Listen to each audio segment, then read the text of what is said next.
What did you 14-year-old do? Harper had I been didn't hiding mean in the to. She just basement for fell. 2 weeks when she found the drawings.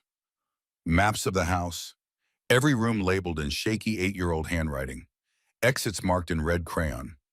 Today's date circled in black marker so many times the paper had torn clean through. Then she smelled it. Gasoline, sharp and wrong and deadly, seeping through the floorboards above her head like poison through skin. The second floor exploded into flames at exactly 5 o'clock on a Tuesday evening in November. And the sound was nothing like the movies. No dramatic whoosh, no cinematic roar. Just a sudden hungry sound like a living thing waking up and deciding to eat everything in its path. 8-year-old Ren's screams pierced through the inferno, high and terrified and calling a name that shouldn't have meant anything to anyone in that house. Harper, not mommy, not daddy, not help or please or God, just Harper. The name of a ghost. The name of a 14-year-old homeless girl who'd been living in the basement for 14 days, surviving on stolen warmth and the kindness of a child who didn't know better than to feed crackers to strangers hiding in the dark. Harper could have run. The basement window was 3 steps away, 3 steps to the alley, 3 steps to invisibility, to safety, to the frozen Chicago streets where she'd learned to disappear so completely that the world forgot she existed. 3 months homeless, 17 abandoned buildings, 23 nights she'd nearly frozen to death before finding this place, this basement, this furnace that kept her alive through nights when the temperature dropped low enough to kill. But Ren was screaming her name. And 4 minutes, that's all it takes, 4 minutes without oxygen for a brain to stop working, for a heart to forget how to beat, for a child to become a memory instead of a person. 4 minutes for everything that makes someone alive to just stop. Harper had exactly 4 minutes to decide who she was going to be. The invisible girl who survived by running. Or something else. Something she'd never been before. Something that required being seen. She chose the fire. But first there were the 14 days that led to this moment. 14 days of learning to be a ghost in someone else's house. 14 days of building a friendship in the dark with a little girl who saw her when no one else did. 14 days that would end in flames and choices, and a truth that would shatter everything Harper thought she knew about who she was and where she came from. Welcome to a story about the invisible ones, the forgotten, the kids society erases and steps over and leaves to freeze. Subscribe right now because what you're about to witness isn't just about survival. It's about a 14-year-old girl who saved a life and discovered a family in the process. And before we go any further, let's take a moment for what matters most. Heavenly Father, we come before you now asking for your divine protection over everyone listening to this story. Bless their families, Lord. Heal their bodies. Provide for their needs and give them peace that surpasses understanding. Let your presence be felt in their lives today and surround them with your favor. In Jesus' mighty name, amen. Now let's go back to where it started. 14 days before the fire, the night Harper broke into a Hell's Angels basement and accidentally became part of a family she never knew existed.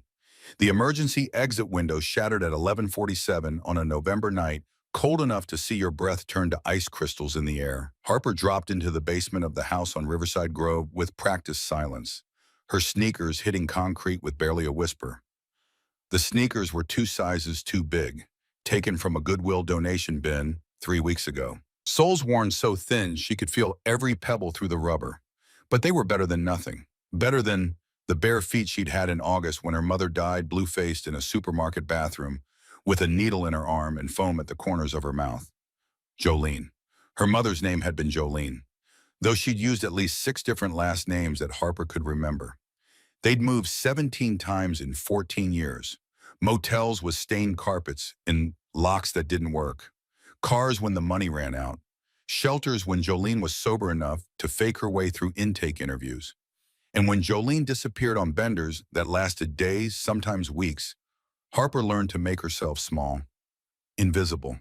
The kind of kid social workers' eyes slid right past because acknowledging her meant paperwork and phone calls in a system too broken to care about one more mouth it couldn't feed.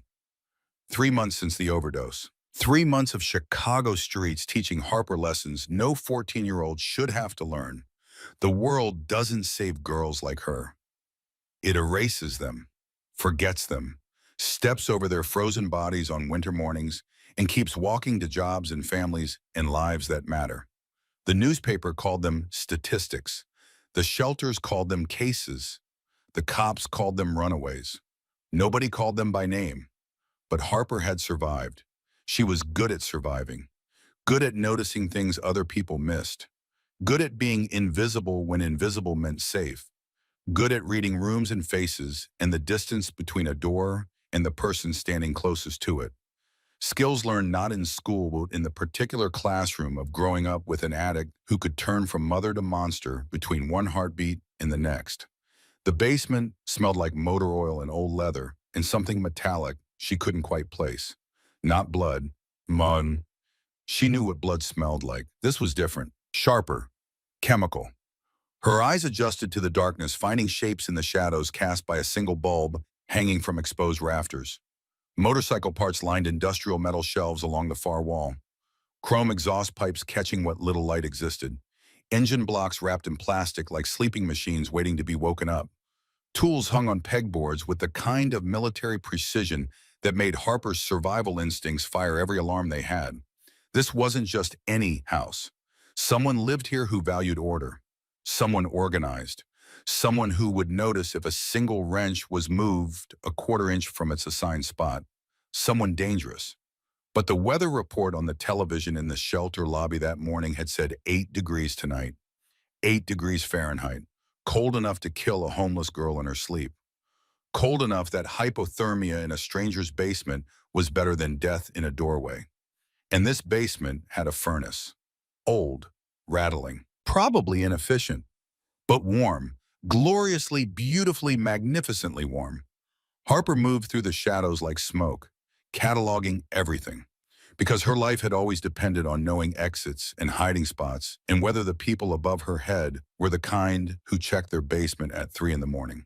Water heater in the corner, rust stains spreading across its base, utility sink with a dripping faucet that counted seconds in the dark like a metronome nobody asked for, a workbench covered in motorcycle manuals, pages worn soft with use, grease stains on covers showing Harley-Davidson logos and engine diagrams Harper couldn't begin to understand, and boxes, stacked against the wall in careful towers, each one labeled in angry red marker. Club business, do not touch. Property of Hell's Angels. MC Chicago chapter. Harper's blood went cold despite the warmth of the furnace. Hell's Angels Motorcycle Club. The kind of people who appeared on news reports about bar fights and federal investigations and territory disputes that ended with bodies and burned buildings. The kind of people who didn't take kindly to strangers in their basement. The kind of people who carried guns and figured out questions later. She should leave. Climb back through that window and find another squat. Another abandoned building. Another place to freeze slowly instead of quickly. But then the furnace kicked on with a mechanical groan that sounded like salvation, and heat poured into the basement in waves that made Harper's frozen fingers ache as blood returned to extremities that had been going numb. 8 degrees outside, survival inside. The mathematics weren't complicated. She found her hiding spot behind the furnace, a gap between the hot metal and the concrete wall just wide enough for a 14-year-old girl who'd gotten very good at making herself small. She curled into that space, pulling her torn jacket tight around shoulders and that showed bone through skin because she hadn't had a real meal in 4 days. Her stomach cramped with hunger, so constant it had become background noise, like the ringing in your ears after an explosion. Always there, always reminding you that your body was eating itself because nothing else would. Above her footsteps crossed the floor, heavy boots, deliberate, weighted with purpose and the kind of physical authority that comes from being large enough to not worry about what's in the dark. A man's voice, rough like gravel, scraped over asphalt, echoed through the ceiling. "Ren, lights out now," a small voice answered. Young, female, frightened in a way that made Harper's chest tighten with recognition, because she knew that fear, had lived inside that fear.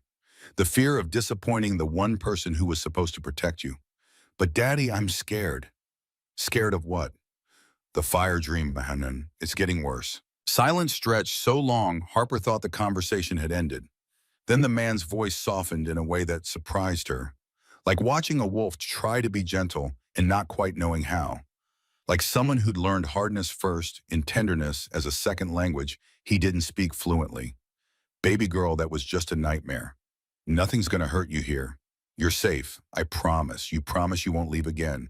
Like you left before. The pause felt heavy, loaded with history. Harper couldn't see but could feel pressing down through the floorboards like weight given shape. I'm not going anywhere, not anymore. Sleep now. Okay, Daddy. Love you too, kid. The boots walked away. A door closed somewhere upstairs. Then nothing but the mechanical hum of the furnace and Harper's own heartbeat hammering against her ribs. She waited 2 hours before allowing herself to sleep. Even then, her dreams were cold. Day 3 in the basement, Harper learned the house's rhythm, the way a prisoner learns guard rotations. The man, whoever he was, left every morning at exactly 6:15. Motorcycle engine roaring to life in the driveway, loud enough to rattle the basement windows and vibrate through Harper's bones. The sound was different from cars. Deeper, angrier. The sound of power barely contained. He'd be gone until late afternoon, sometimes later. The girl Wren stayed home during the day. Homeschooled Harper guessed from the lack of morning rush and school bus sounds. Sometimes Harper heard her talking to herself upstairs, playing with toys. The one-sided conversations of an only child creating friends from imagination because the real world hadn't given her any. Sometimes crying, soft and muffled, like she was trying to hide it even from herself. Sometimes just silence, which somehow felt worse than the crying because silence meant thinking. And an 8-year-old shouldn't have thoughts heavy enough to create that kind of quiet. Harper should leave. Find another squat, another abandoned building, another basement that didn't belong to a Hell's Angel with a daughter who had nightmares about fire. But the cold outside was killing people. She'd seen it on news broadcasts through shop windows as she walked past, trying to look like she had somewhere to go instead of nowhere at all. 3 homeless deaths last week. Hypothermia, frostbite. A woman found frozen solid under the Roosevelt Bridge. Ice crystals in her hair, like diamonds nobody would ever want. Skin blue-white like marble carved by a sculptor who only knew how to make monuments to suffering. So Harper stayed, invisible in the basement, rationing water from the utility sink, drinking from cupped hands in the dead of night when the house above breathed with sleep, surviving 1 hour at a time because that's all she knew how to do anymore. 1 hour, then another until days became a week and the basement became less like a hiding spot and more like the closest thing to home she'd had since Jolene was still alive enough to pretend she cared. Then came the screaming. 2:34 in the morning on the 7th night. Harper jolted awake to the sound of a child's terror ripping through the floorboards like claws through paper. Not the normal sounds of nightmares she'd been hearing every night. This was different. Raw. Primal. The sound of someone drowning inside their own head. No, the fire. Please, somebody help me. Don't let me burn. Please, the smoke. I can't breathe. Uncle Ray, please don't. Please, the fire, the fire. The boots thundered across the floor above. Fast. Panicked. A door crashed open hard enough that Harper heard something fall and shatter. Wren. Wren, wake up, baby. It's just a dream. You're not burning. You're safe. Come on, sweetheart. Wake up for Daddy, please. But the screaming didn't stop. It clawed at something deep in Harper's chest. A memory she kept buried under layers of survival and numbness, in the particular skill of not feeling things that would destroy her if she let them in. Her own mother thrashing in withdrawal. Begging for help Harper was too young to give. Screaming at demons only she could see. Jolene's hands clawing at her own skin, hard enough to draw blood. Jolene's eyes not seeing Harper at all, just seeing whatever hell lived inside her head. Harper pressed her palms against her ears, squeezed her eyes shut, made herself small, made herself nothing.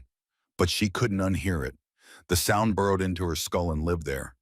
An 8-year-old girl screaming about fire and smoke, and someone named Uncle Ray, who did something terrible enough to create nightmares this vivid, this consistent, this real. Every night after that, the nightmares came. Always around 2:30, always the same themes: fire, smoke, burning. Can't breathe, Uncle Ray. And every night the father would hold his daughter until the screaming dissolved into whimpers and finally silence. Harper found herself listening for it, waiting, worrying about a child she'd never seen, wondering what kind of trauma could be that consistent, that specific, that devastating. During the day, she explored the basement more carefully, found old newspapers in a recycling bin, read about the Hells Angels Motorcycle Club, territory disputes, bar fights, federal investigations that went nowhere because nobody talked and everybody lawyered up. And buried in a 3-month-old edition of the Chicago Tribune, a small article about a club member named Caleb Hendricks who went by Iron. Recently returned to Chicago after years away, discovered he had a daughter, learning to be a single father, human interest angle on a biker trying to go straight. The pieces clicked together. The leather, the patches, the club boxes, the military precision of the tools. The way the man's voice carried authority, even when he was trying to be gentle. Harper was squatting in the house of the president of Hells Angels Chicago chapter. She should run, should disappear into the Chicago streets and never look back. Every survival instinct she'd honed over 3 months screamed at her to get out before those boots came down the basement stairs and discovered an intruder who'd been living in his house for a week. But where would she go? Every shelter was full. Every soup kitchen had lines around the block. Every other squat was either too cold or too dangerous, filled with men who looked at 14-year-old girls the way predators look at wounded things. And something about Wren's screams kept Harper frozen in place, unable to leave. The consistency of those nightmares. The way the father tried so hard to be gentle and didn't quite know how. The sound of a child drowning in memories no one could reach. On the 8th night, Harper made a decision that would change everything. She found the teddy bear while scavenging through the alley behind Riverside Grove Elementary School. Someone had left donation boxes outside the community center, probably for a charity drive that would never quite reach the people who needed it most, because charity has a way of getting lost between intention and execution. The bear was brown, missing one black button eye, stitching coming loose at the seams where stuffing threatened to escape. But it was soft, clean enough. The kind of thing a kid might hold on to in the dark when nightmares came calling and the adults couldn't make them stop. Harper thought about Wren's screams, about the fear in her voice when she called for help that never came fast enough, about being 8 years old and terrified of shadows and fire and things adults couldn't see, but children knew were real. At 3 in the morning, while the house breathed with sleep, Harper crept upstairs for the first time. Her hands shook so badly she could barely grip the handrail. Every creak of wood felt like a gunshot in the silence.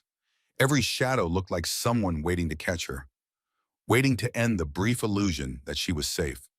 The house was different up here, lived in, warm, filled with the small details of normal life she'd almost forgotten existed. Photographs on the walls showed groups of men in leather vests, arms around each other's shoulders, faces hard but smiling. Brothers, that's what they called each other. Brotherhood built on loyalty and violence, and codes Harper didn't understand but could feel the weight of in every picture. A living room with a couch covered in motorcycle magazines, grease stains on the armrests, a kitchen with a child's drawing stuck to the refrigerator with magnets, stick figures holding hands under a smiling sun. The word family written in crayon across the top in letters that wobbled with effort.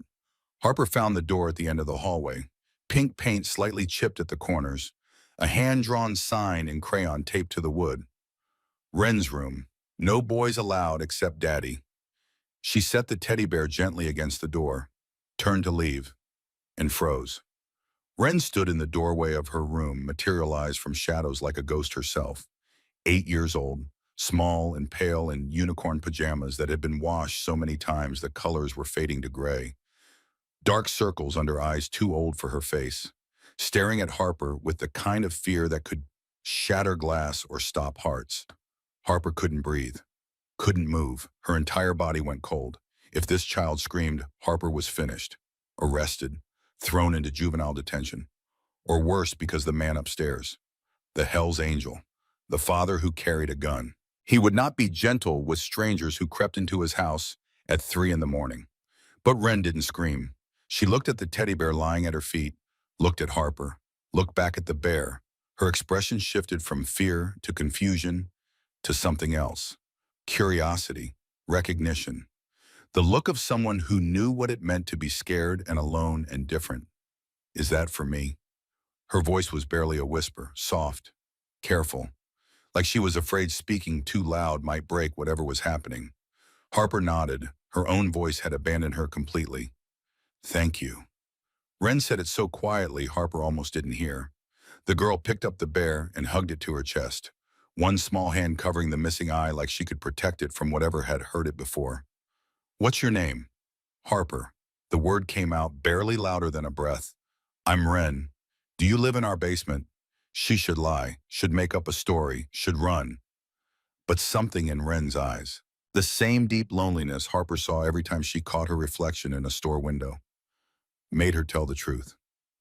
Yes, Wren tilted her head, processing this information with the strange, flexible logic of children who haven't yet learned that some things are supposed to be impossible. Are you a ghost? I thought I heard someone downstairs sometimes, but Daddy said it was just the furnace making noises. No, just homeless. The word hung between them. Heavy, real, impossible to pretend away. Wren's expression softened in a way that made Harper's chest ache.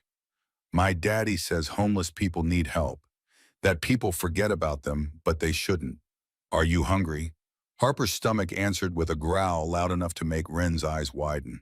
The girl disappeared into her room and returned 30 seconds later with treasures clutched in both hands. A juice box with the bendy straw still attached.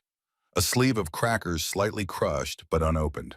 A granola bar that probably cost more than Harper had seen in a month. I'm not supposed to have snacks after bedtime, but you look like you need them way more than me.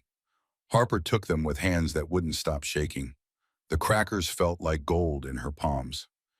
Thank you. You don't have to. I know.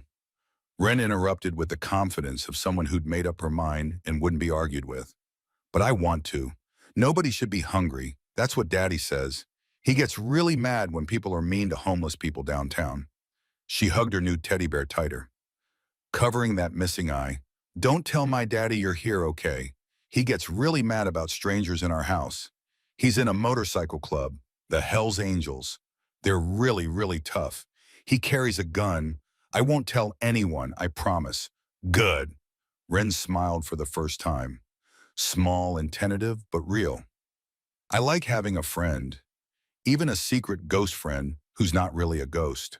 She went back to bed, closing her door softly, leaving Harper standing in the dark hallway holding crackers and a juice box and a granola bar.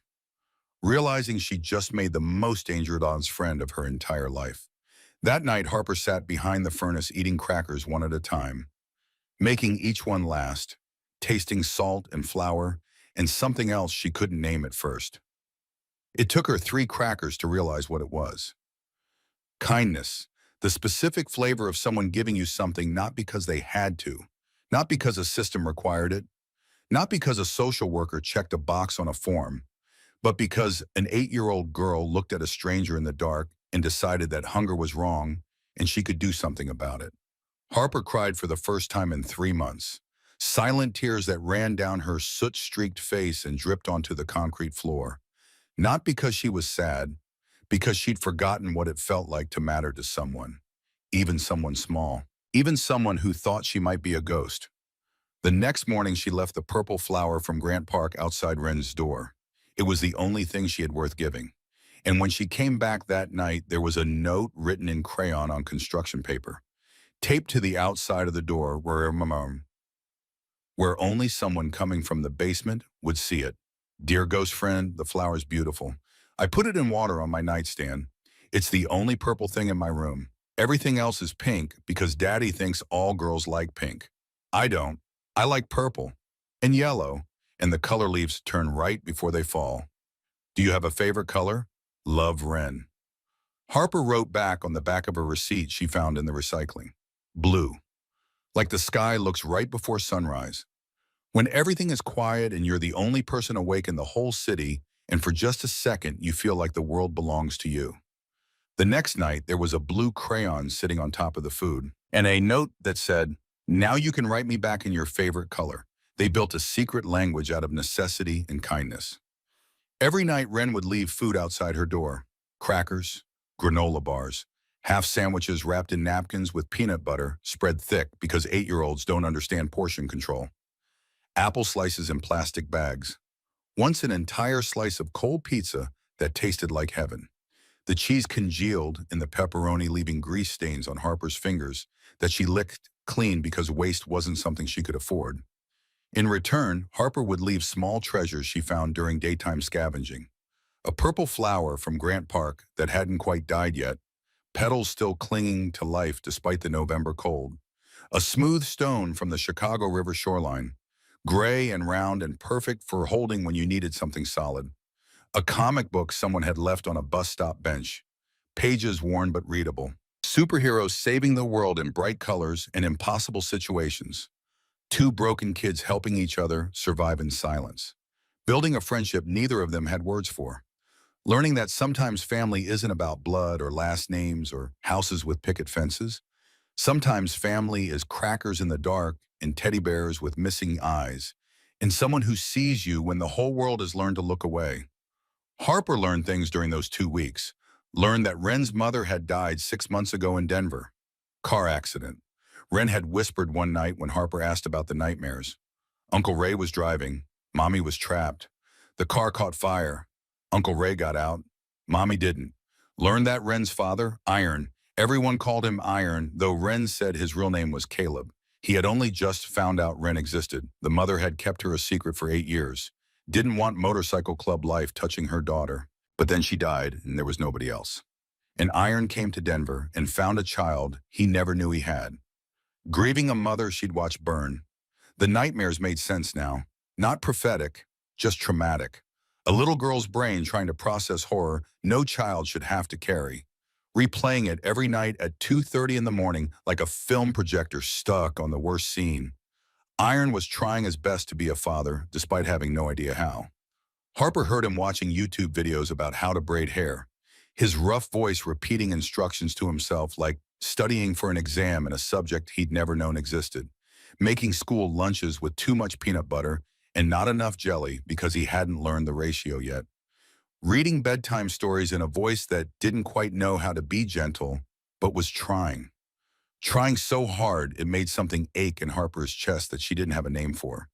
She also learned that Iron's club brothers came by often. Their voices carried through the walls during late-night meetings in the living room.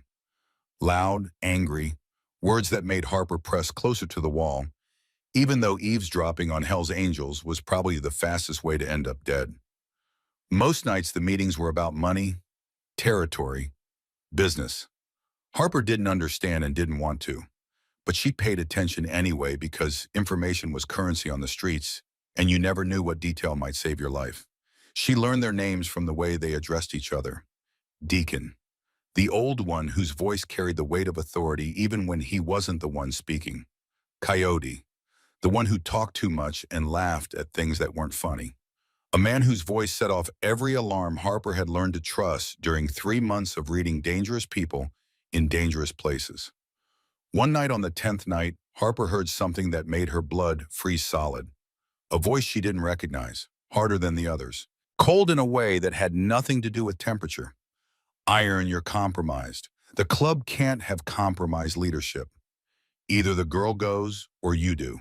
Simple math. You threatening my daughter. Iron's voice dropped to something deadly. Something that made Harper's skin prickle with recognition, because she'd heard that tone before. In shelters, on street corners, right before violence erupted. Because if you're threatening my daughter, we're going to have a very different conversation. One that ends with me burying every single one of you in Indiana cornfields, where nobody's going to find you until you're nothing but bones.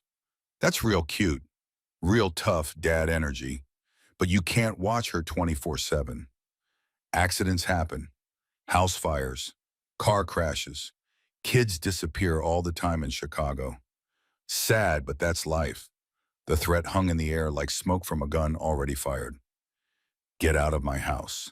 The conversation ended with a door slamming hard enough to shake the walls and motorcycles roaring away into the November night, engines screaming fury and promises Harper didn't fully understand but felt in her bones. She didn't sleep that night. Neither did Ren. Harper heard her crying softly upstairs until sunrise. November 18th, 4:47 in the afternoon. Harper had made her decision. She was leaving tonight. The tension in the house had become suffocating, dangerous, like breathing in smoke before you see the flames. She'd lived through enough violence to recognize the warning signs. The way Iron had started checking window locks obsessively every night. The gun that appeared on the kitchen counter every morning. Black metal catching light like a promise. The club members who drove by slowly at random hours. Motorcycles idling outside the house. Watching.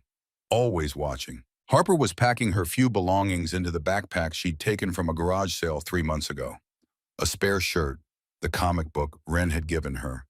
A photograph of Jolene she'd salvaged from their old apartment before the landlord threw everything away. Jolene smiling in a way Harper barely remembered. Before the drugs, before the darkness, when she'd still been a person instead of a ghost haunting her own life. Harper held that photograph sometimes.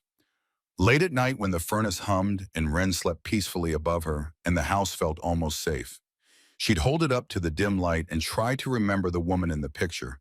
Try to find some connection between that smiling face and the hollowed-out version she'd watched die in a supermarket bathroom 3 months ago. Jolene at 20, Jolene at 25, Jolene at 30 when the needle tracks started appearing on her arms like a roadmap to nowhere. Jolene at 34, blue-faced on a tile floor, gone. The worst part wasn't the death. The worst part was that Harper had been relieved.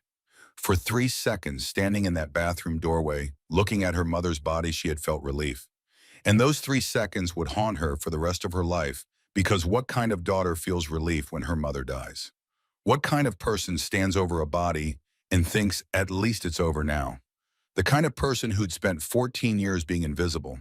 The kind of person who'd learned that love and pain were the same word spelled differently. The kind of person who was now packing a backpack in a Hell's Angels basement, trying to leave before the violence she could feel building in the walls above her head exploded into something she couldn't survive.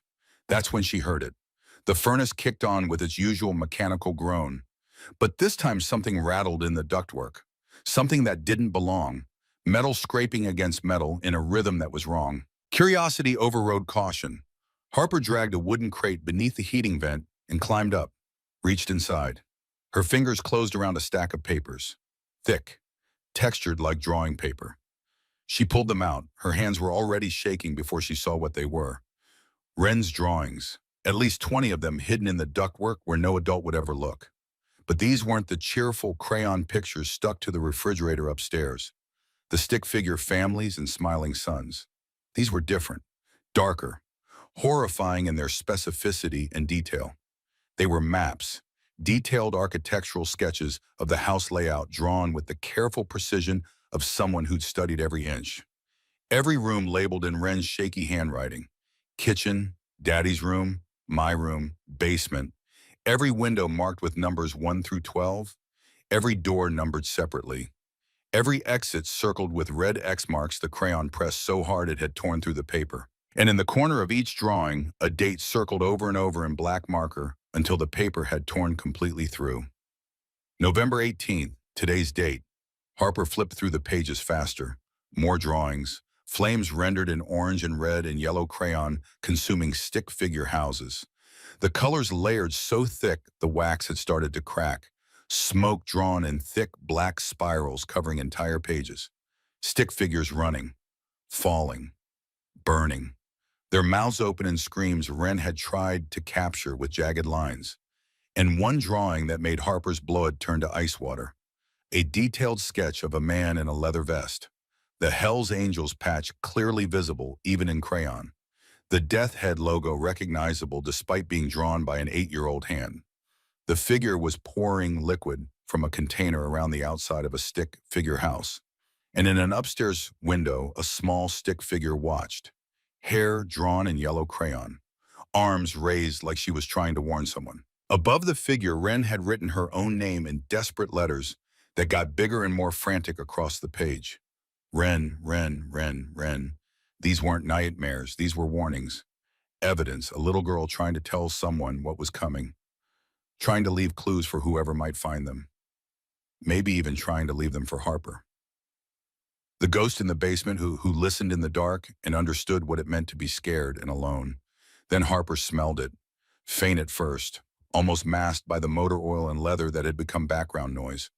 but unmistakable once she recognized it. Gasoline. Sharp. Chemical. Wrong. Seeping through the floorboards from somewhere upstairs. Spreading, pooling, waiting. Harper dropped the drawings.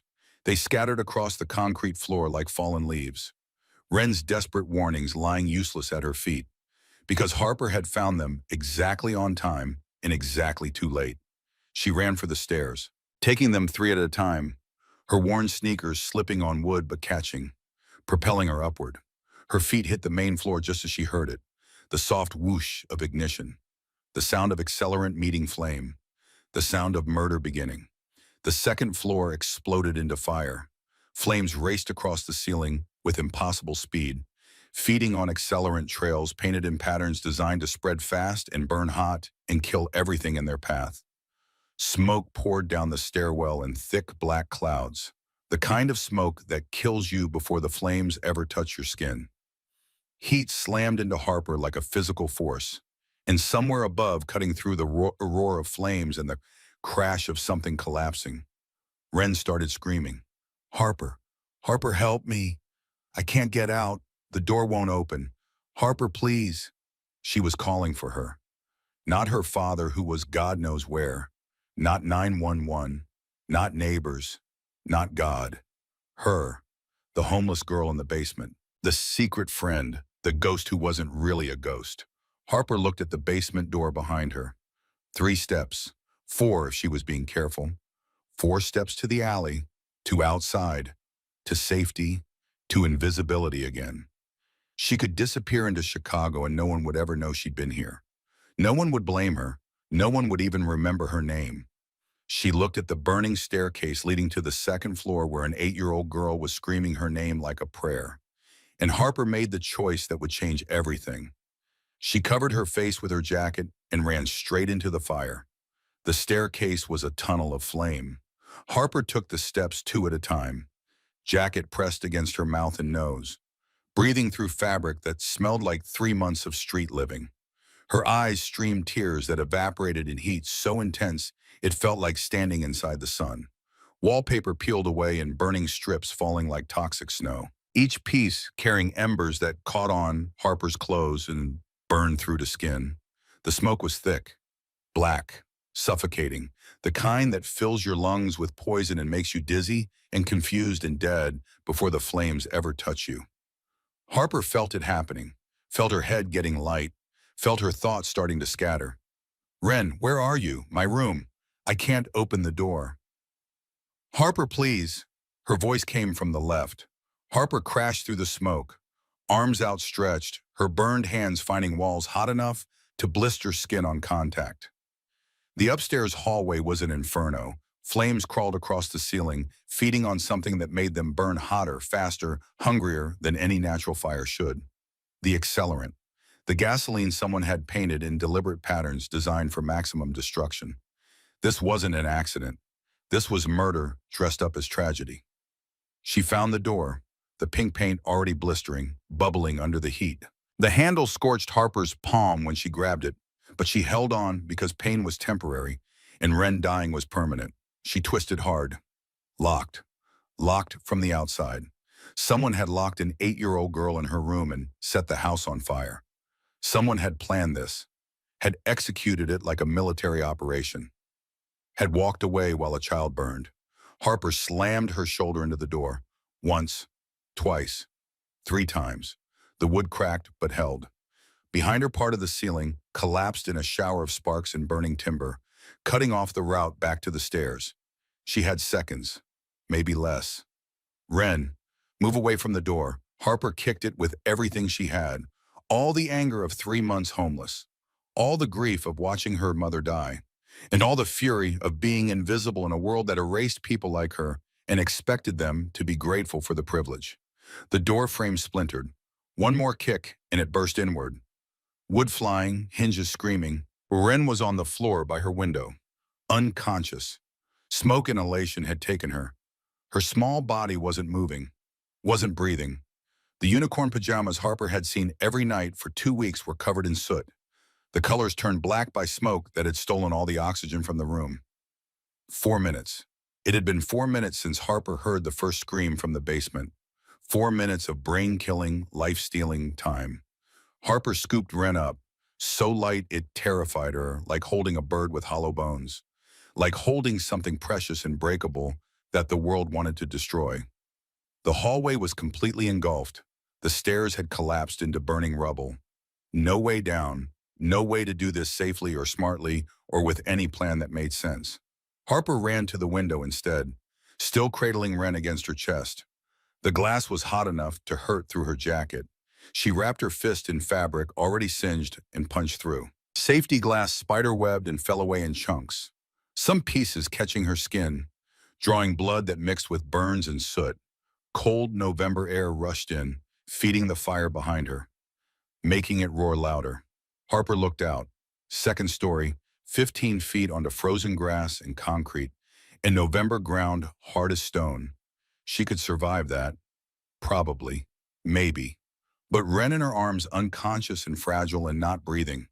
There was no probably about it. There was only definitely hurt or definitely dead. And Harper was out of time for anything except the least terrible option. She climbed onto the windowsill, held Wren tight against her chest, one arm under the girl's knees, the other cradling her head, the way you hold something when you're determined to protect it from the world, even if the world includes a 15-foot fall onto frozen earth. And Harper jumped.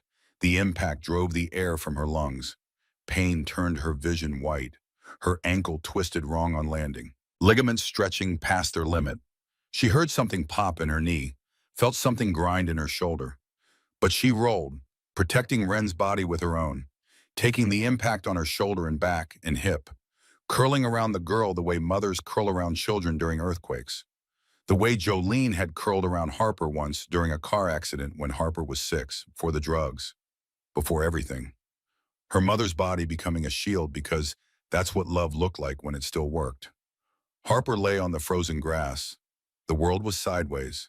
The house above her burning so bright it turned night into a hellish orange day. Sirens somewhere, far away. Getting closer, but not close enough. Never close enough when seconds were the difference between alive and dead. Wren wasn't breathing. Harper laid her flat on the grass, frozen blades crunching under the girl's weight. Her hands shook so badly she could barely control them. But she'd seen this before. Once at a school assembly, years ago when Chicago Fire Department came to teach CPR, and Harper had actually paid attention because even then some part of her knew that survival meant knowing how to bring people back from the edge. She tilted Wren's head back, opened the airway, started chest compressions on a rib cage so small, Harper's hands seemed huge by comparison. 30 compressions, counting desperately, feeling ribs flex under her palms, praying she wasn't breaking them, praying it didn't matter if she was. Come on, Wren. Come on. Don't leave. Please don't leave me. Not after I finally found someone worth saving. Not after you saw me when nobody else did. 30 compressions, 2 rescue breaths, tilt head, pinch nose, seal lips over lips, turning blue from oxygen deprivation. Breathe. Watch for chest rise. Breathe again. Wren's chest didn't move. Subscribe now because what happens next will haunt you. 30 more compressions. Harper's burned hands left bloody prints on Wren's pajama top. Sweat and smoke dripped into her eyes. Around them, neighbors were emerging from houses. Phones out, filming everything. Red and blue lights flashed in the distance. Sirens growing closer, but not close enough. Come on, Wren. Come on, please. I didn't jump through fire to watch you die on frozen grass. I didn't choose you over invisibility to lose you now. Please breathe. Just breathe. 2 more breaths, 30 more compressions. Harder this time, faster. Harper's training was street knowledge and desperation, not medical school. She might be doing everything wrong, but doing nothing meant watching this child die while her house burned behind them. Another breath. Another. Please. Then Wren coughed. Water and bile erupted from her mouth, her body convulsing as lungs tried to remember their job. Harper turned her on her side, supporting her head, watching as the girl's chest heaved. Her eyes fluttered open, unfocused, terrified but open, alive. Harper, her voice was barely a whisper, raw, damaged from smoke and screaming. But it was her voice, Ren's voice. Not a memory, not a ghost. A living, breathing 8-year-old girl who just survived murder. I'm here, you're okay. You're safe, my daddy. We'll find him. Just breathe, keep breathing, don't stop breathing. The crowd had grown, 40 people, all filming. Harper heard their conversations floating through the air. That kid just saved her, went into the fire. Did CPR right there on the grass. Is that a boy or a girl? Can't tell with the short hair and those clothes. Someone call the father. Someone needs to call the father. The videos are already going viral. Look, 4 million views already. Then came the sound that changed everything. Motorcycles, not one or two, hundreds. The thunder of engines roaring from every direction, converging on this house like a steel stampede. The ground vibrated. The windows of neighboring houses rattled in their frames. Car alarms triggered by the vibration started wailing up and down the block, adding their electronic screams to the growing wall of sound. Neighbors scattered as bikes poured onto the street. 10, 20, 50. More kept coming, filling every available space, blocking intersections, creating a wall of leather and chrome and barely contained fury that turned Riverside Grove from a quiet residential street into something that looked like the staging ground for a war. The patches on their backs were all the same. Hell's Angels, Chicago chapter, a single motorcycle cut through them all. Bigger than the others, louder, the engine distinct from every other machine the way a commander's voice carries over an army. The rider was massive, 6'4" of leather and muscle and rage so intense it seemed to warp the air around him. He pulled off his helmet, and Harper recognized the face she'd been hearing through floorboards for 2 weeks. Iron. Caleb Hendricks, Ren's father, the Hell's Angel whose daughter was lying on the grass in Harper's arms, covered in soot and coughing up smoke, but alive because a homeless stranger had chosen to run into fire instead of away from it. Iron's eyes found Ren first. Something broke in his face. Then his eyes found Harper, a stranger, a kid who shouldn't exist, who shouldn't be here, who had no right to be holding the most important thing in his world. His hand moved to his waistband, to the gun. Who the hell are you? And why were you in my house? 1,000 bikers closed in around them, a circle of leather and judgment with no exit. And Harper knelt on the frozen grass holding Ren against her chest, knowing that the next words out of her mouth would either save her life or end it. The motorcycles kept coming, not dozens, hundreds. The sound was nothing like traffic. Traffic had rhythm and gaps and the promise of eventual silence. This was a wall of noise, a living thing. 1,000 engines screaming from every direction at once until the frozen November air vibrated in Harper's chest and the ground beneath her knees trembled, like the earth itself was afraid of what was arriving.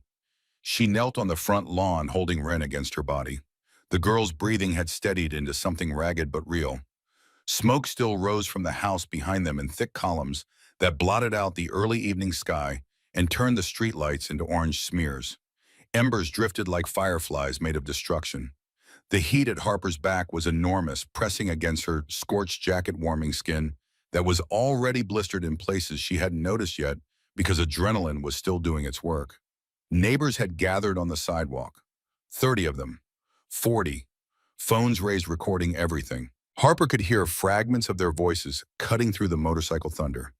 That kid just pulled her out of the window. Did CPR right there on the grass. Is that a boy or a girl? Can't tell.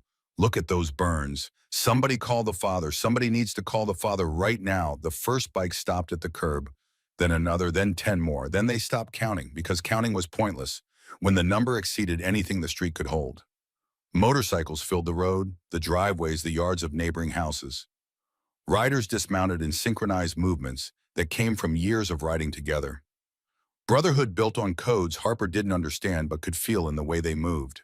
Coordinated, purposeful, dangerous. The patches on their backs were all the same. Hell's Angels, Chicago chapter. The Death Head logo repeated across a sea of leather like a warning written in a language everyone understood. One bike cut through the center of them all, bigger than the rest, the engine deeper, the sound distinct from every other machine, the way a wolf's howl carries over the pack. The rider was massive, 6'4" at least, leather and muscle in a kind of controlled fury that seemed to warp the air around him the way heat warps a highway in summer. He pulled off his helmet and Harper recognized him from the photographs inside the burning house. The man in every picture. The face behind every voice she'd heard through the floorboards for 2 weeks. Iron. Caleb Hendricks, president of Hell's Angels Chicago chapter. Wren's father. The man whose basement Harper had been living in while he slept 20 feet above her head. Iron's eyes found Wren first. Something broke in his expression. Not softened. Broke. The way a dam breaks when the pressure behind it exceeds everything the structure was built to hold. Fear so raw it looked like physical pain. Like watching your own heart get ripped from your chest and held in front of your face so you could see it still beating. Then his eyes found Harper. A stranger. A kid covered in soot and burns and blood holding the most important thing in his world. His hand moved to his waistband, to the gun Harper had always known would be there. His voice cut through the roar of 1,000 idling engines and the crackling flames and the chaos. Quiet, controlled, deadly in the way that quiet things are always more dangerous than loud ones. Who the hell are you? And why were you in my house? 1,000 bikers closed around them. A circle of leather and chrome and judgment that left no exit, no escape, no possibility of running even if Harper's legs could carry her. She was surrounded by men who solved problems with violence and loyalty in codes she would never fully understand. But she was also holding the only thing keeping her alive. The 8-year-old girl who'd fed her crackers in the dark and called her friend when the whole world had called her nothing. Harper's voice came out stronger than she expected, cutting through the rumble of engines and the crackle of consuming wood and the distant sirens that were finally getting close enough to matter. I was in your basement. I'm homeless. I was looking for somewhere warm, that's all. Iron's jaw clenched so hard the muscle jumped beneath skin weathered by years of riding under open sky. His hand stayed near his waistband, near the gun she couldn't see, but knew was there the way prey knows when predators are close. My basement. For how long? 2 weeks. The crowd murmured. 1,000 witnesses. 1,000 judgments forming in real time. Harper heard their whispers like wind through dead leaves. 2 weeks. Living there the whole time. He didn't know. How does someone hide in your house for 2 weeks? One of the bikers stepped forward, older. Gray beard streaked with white. Leather vest worn soft with decades of use. His name was Deacon. Harper would learn that later. Right now, he was just a man with sharp eyes and a phone in his hand. Boss, you need to see this. Deacon turned the screen toward Iron. Shaky video footage showed Harper jumping from the second-story window with Wren in her arms, showed her hitting the frozen ground hard, rolling to protect the small body cradled against her chest, showed her doing CPR with hands that left bloody prints on unicorn pajamas, showed her mouth moving in words the video didn't capture, but everyone could read in the desperation of her body language. Please, come on, don't leave, breathe. The timestamp said the video had been uploaded 7 minutes ago. The view count was already past 100,000 and climbing in real time as they watched. 200,000, 300,000, going viral while they stood there, while smoke billowed into the November sky. While neighbors kept their phones raised and recording everything, Iron watched the video twice. His expression was unreadable, carved from something harder than stone. Then another biker called out from near the burning house. Boss, this fire was set. I can smell the accelerant from here. Gasoline. This was not an accident. Someone tried to kill your daughter. The crowd erupted, voices shouting, accusations flying like shrapnel, rage building in a closed system with nowhere to go but out. But Iron's attention stayed locked on Harper. His eyes moved from the phone screen to her face, really looking at her for the first time, seeing past the soot and burns and torn jacket, seeing a 14-year-old kid who had just done the impossible. You said you saw someone running from the back door. Harper's mouth went dry. She'd been so focused on Wren, on the CPR, on keeping an 8-year-old heart beating that she'd almost forgotten the most important detail. I saw someone running from the back of the house right when the fire started, wearing a leather vest, your patch, your colors. The words landed in the assembled crowd like grenades with the pins already pulled. Silence, complete and total.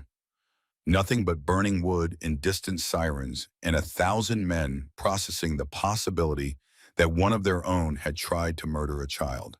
Then Iron's voice, so quiet it was almost gentle, which somehow made it more terrifying than shouting ever could. You're saying one of my brothers tried to burn my daughter alive.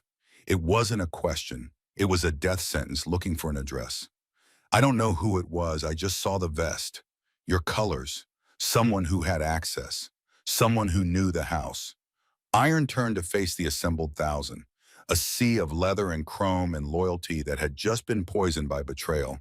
His voice carried across them like thunder rolling over flatland. Listen up. Someone in this club just tried to kill my 8-year-old daughter. Someone locked her in her room and lit that house on fire and walked away while she burned. And I am going to find out who. The sirens were close now, fire trucks rounding the corner. Red lights painting everything in shades of blood and warning. Police cars right behind them. The video on social media was exploding past 5 million views. Iron pulled a younger biker close, whispered something urgent.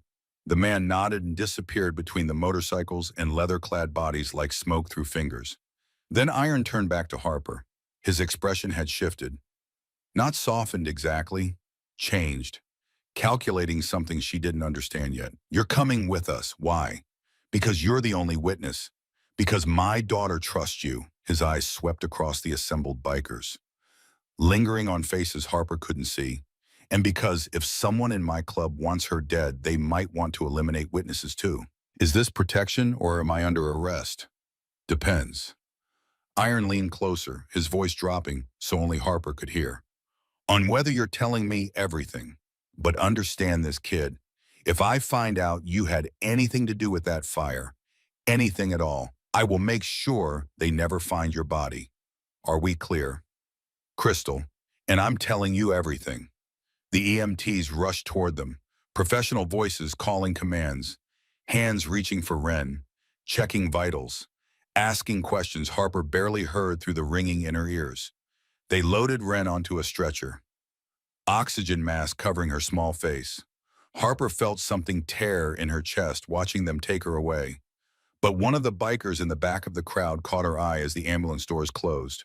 The man's vest was damp at the hem. His hands were too clean for someone who'd supposedly been working on motorcycles all day. And when he saw Harper looking, his face did something it shouldn't have done. Something that lasted half a second but was long enough. Fear, recognition, guilt. Then the man turned and walked away, disappearing into the crowd of leather and suspicion before Harper could say a word, before she could point him out, before anyone else noticed. The traitor was still here, still watching, and now he knew that Harper had seen his face. Subscribe now, because what happens next will shatter everything you think you know about loyalty and blood and the lengths a father will go to protect his children. The Hells Angels clubhouse sat on the outskirts of Chicago behind chain-link fence and enough razor wire to fortify a military installation. Harper had never been more terrified in her life, and she had spent 3 months being terrified every single day. 20 motorcycles escorted her there in a convoy that moved through city streets like a steel serpent. Deliberate and deadly, Iron rode up front. Harper sat in the back of a truck driven by a silent biker who hadn't spoken a single word during the 15-minute drive, just kept his eyes on the road and his hand near something under his jacket that Harper desperately hoped wasn't a weapon. They'd left Ren at Northwestern Memorial Hospital with half a dozen club members standing guard outside her room. The doctor said she would survive. Smoke inhalation, minor burns, trauma that would take years to process, but alive, breathing on her own, calling for Harper even as they sedated her for the night. Now Harper sat in a metal folding chair in the center of the clubhouse's main room, surrounded by 40 bikers who looked at her like she was either a hero or a threat. Maybe both. The room smelled like cigarette smoke and motor oil and barely controlled violence. Iron stood directly in front of her, arms crossed over a chest that looked capable of crushing bone if he chose. Behind him, a wall covered in photographs, club members, bikes, runs and rallies across the country, a family Harper didn't belong to, a brotherhood built on loyalty she'd never understand. Start from the beginning, every detail. Why were you in my house? Harper's mouth was dry. Her burned hands throbbed through the bandages the EMTs had wrapped around them in the ambulance. Her ankle, probably sprained from the jump, sent jolts of pain up her leg every time she shifted her weight. But she told the truth. All of it. The cold that drove her to break in. The desperation of 3 months on Chicago streets after watching her mother die blue-faced in a supermarket bathroom with a needle in her arm. Hearing Wren's nightmares every night through the floorboards. The teddy bear she'd left outside a pink door with a crayon sign that said, "Wren's room, no boys allowed except daddy." The secret friendship built on crackers and juice box and flowers from Grant Park.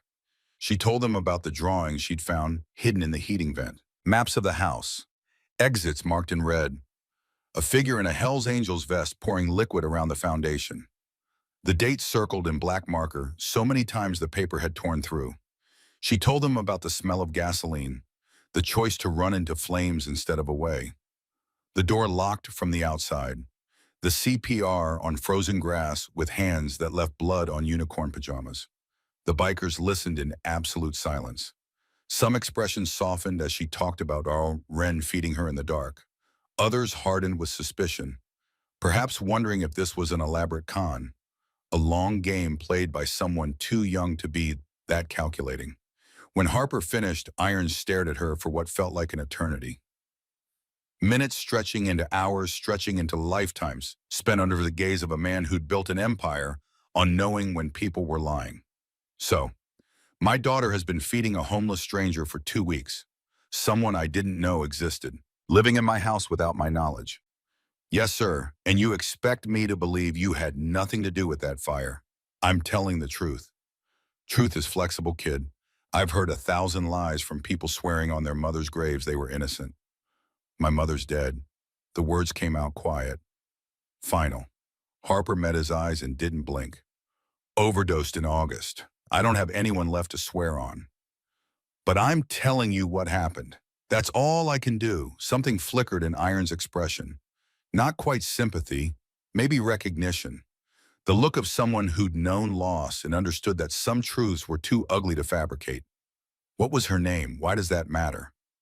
Answer the question. Harper flinched at the command in his voice. Jolene. Her name was Jolene. I don't know if she ever told me her real last name. She used different names, different IDs. We moved a lot. The temperature in the room changed, not physically. Something else. Something that moved through the assembled bikers like a current through water. Harper felt it before she understood it. Deacon. The older biker with the gray beard. The one who'd shown Iron the viral video at the scene. He stepped forward from his position against the wall. His eyes had gone sharp, focused in a way that made Harper's skin prickle with the particular kind of awareness that had kept her alive on streets designed to kill her. Jolene. He said the name like he was testing its weight, like a prayer, like a curse. Brunette. Tattoo of a phoenix on her left shoulder blade. Sang old country songs when she was happy. Used to say, darling, like it was the only word that mattered. Harper's blood went cold despite the warmth of the room, every nerve in her body firing at once. How do you know that? Deacon looked at Iron. Something heavy passed between them. Something old and complicated and carrying the weight of years neither man had spoken about. Boss, we need to talk. Private, no. Iron's jaw clenched. Whatever you're going to say it here, in front of everyone. We don't have secrets when someone just tried to kill my daughter. Deacon hesitated. Then he pulled out his phone, scrolled through photos with fingers that were not quite steady, stopped on one, turned the screen toward Harper. The photograph showed a woman maybe 15 years younger, healthier, smiling in a way Harper barely recognized because she'd only ever known the version of her mother that came after the drugs had eaten everything good. But it was her. It was Jolene, standing next to a younger version of Iron, both of them on motorcycles. Her mother's arms wrapped around his waist, her head tilted against his shoulder like she belonged there. Like that was the only place in the world where everything made sense. Harper couldn't breathe, couldn't speak, couldn't process what she was seeing because processing it meant rewriting everything she thought she knew about who she was and where she came from. Where did you get that? Iron took the phone, stared at the photo. The color drained from his face like someone had opened a vein and let all the life pour out. That's not possible. Jolene left Chicago 16 years ago, said she was pregnant but didn't want club life for her kid. I gave her money, told her to call if she needed anything. She never did. Pregnant. Deacon's voice was careful. Too careful. The voice of a man diffusing something that could detonate at any second. With your kid. Boss. The room erupted. Voices shouting over each other. Questions firing like rounds from a weapon nobody could see. But Harper could only hear the rushing in her ears. Like ocean waves.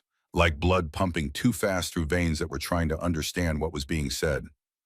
Iron looked at Harper like he was seeing her for the first time. Really seeing her. His eyes moved across her face, cataloging features she'd never thought about. The shape of her nose, the line of her jaw, the way her eyes sat in her skull. Doing mathematics that didn't require a calculator. How old are you? 14. When's your birthday? March 7th. Iron closed his eyes. The air left his lungs in a sound that was not quite a word, not quite a prayer. Something in between that carried the weight of 16 years of not knowing. March 7th, Jolene called me in June 15 years ago. Said she'd had the baby. A girl said she was clean and handling it. I offered money, support, whatever she needed. She refused. Said she didn't want the club touching her kid. I respected that. Sent money anyway through a third party for years until about 4 years ago when it started getting returned. Thought she'd gotten stable. Made something of herself. She didn't. Harper's voice came out bitter. Angry in a way she hadn't let herself be angry in months because anger required energy, and energy required food, and hope, and things she didn't have. She got worse. Pills, then needles. We lived in motels when we were lucky, cars when we weren't, shelters when she could fake sobriety long enough to pass intake. She'd disappear for days and I learned to steal food. Lie to social workers. Be invisible so they wouldn't put me in foster care. The clubhouse had gone silent. Every biker staring, witnessing, processing the impossible. Their president had just discovered a daughter. A 14-year-old daughter who'd been homeless for months while he lived 20 miles away, completely unaware she existed. A daughter who'd saved his other daughter's life. The DNA test results came back 48 hours later in a plain manila envelope that felt like it weighed 1,000 pounds. 99.98% probability of paternity. Harper was Iron's daughter, Ren's older sister. And whoever had tried to kill Ren had tried to kill both of Iron's children without knowing the second one was sleeping 20 feet below the fire they'd set. But that revelation was still 2 days away when the clubhouse door burst open and a young biker practically fell through the entrance. Out of breath, phone in hand, eyes wild with the kind of urgency that made every man in the room reach for something. Boss, it's the hospital. Ren's room. Someone tried to get past security, one of our guys. He had a syringe. Said he was bringing her medicine. But the nurses didn't authorize anything. We detained him. Iron's voice went to a place Harper had never heard a human voice go. Below anger, below rage, to the cold, dark place where killing became mathematics instead of emotion. Who, Coyote, your road captain, the one who recruited 15 brothers last year, the one who organized the last 3 runs, the one you trusted with route planning and security protocols. 12 road captains in the chapter. 12 suspects from the security footage that showed a figure in a road captain's patch approaching the house at 4:32 that afternoon. Now 11. Bring him here. Now. 10 minutes later, Coyote entered the clubhouse flanked by 2 massive bikers who looked ready to break him in half with a word and a nod. He was mid-40s, heavily tattooed, the kind of smile that never reached his eyes, the kind that made Harper's survival instincts scream in a voice loud enough to drown out everything else. Brother, this is a misunderstanding. I was trying to help, bringing Ren her medication like a good uncle should. The nurse says no medication was ordered. Then the doctor screwed up the paperwork. Simple mistake. But sure, make me the villain because I'm the one asking logical questions. What questions? Coyote's eyes found Harper and something cold moved behind them. Something calculating. Something that saw an opportunity in the chaos and reached for it with both hands. Questions about this homeless kid nobody has ever heard of who conveniently appears in your house for weeks without anyone knowing. Then magically she's the hero when a fire starts. That's textbook manipulation, boss. Classic long con. The room divided. Harper could see it happening in real time.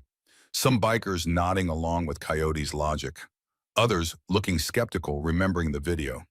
The brotherhood fracturing along fault lines of trust and suspicion that had probably existed long before tonight. The video doesn't lie, Deacon countered from his position against the wall. We all saw her jump from that window. We all saw her do CPR. Those burns on her hands are real. Burns are easy to fake. Coyote spread his hands in a gesture of reasonableness that felt rehearsed, practiced. The performance of innocence by someone who'd had time to prepare. Self-inflicted injuries to sell the story. She gets herself hurt just enough to look believable. Saves the girl. And suddenly she's family. Next thing you know, she's asking for money, a place to stay, club protection. It's a grift as old as time. Harper had spent 3 months on streets that taught her to read people the way other kids read textbooks. She knew when someone was performing. She knew when words were weapons dressed up as logic. And she knew that staying silent while Coyote built his case would get her thrown back onto the streets or worse. There's another explanation. Her voice cut through the argument. Not loud, but sharp, edged with a kind of certainty that came from having nothing left to lose. All eyes turned to her. What if someone wanted Ren dead because of what she represents? Iron's vulnerability, his weakness. Like everyone keeps saying, but what if there's more? What if whoever set that fire knew about me too, knew I was in that basement, knew the connection? What connection? Coyote scoffed. You're a random street kid. My mother was Jolene. Harper's voice grew stronger, fed by the desperate clarity that had carried her through fire and CPR and the impossible mathematics of keeping an 8-year-old alive on frozen grass.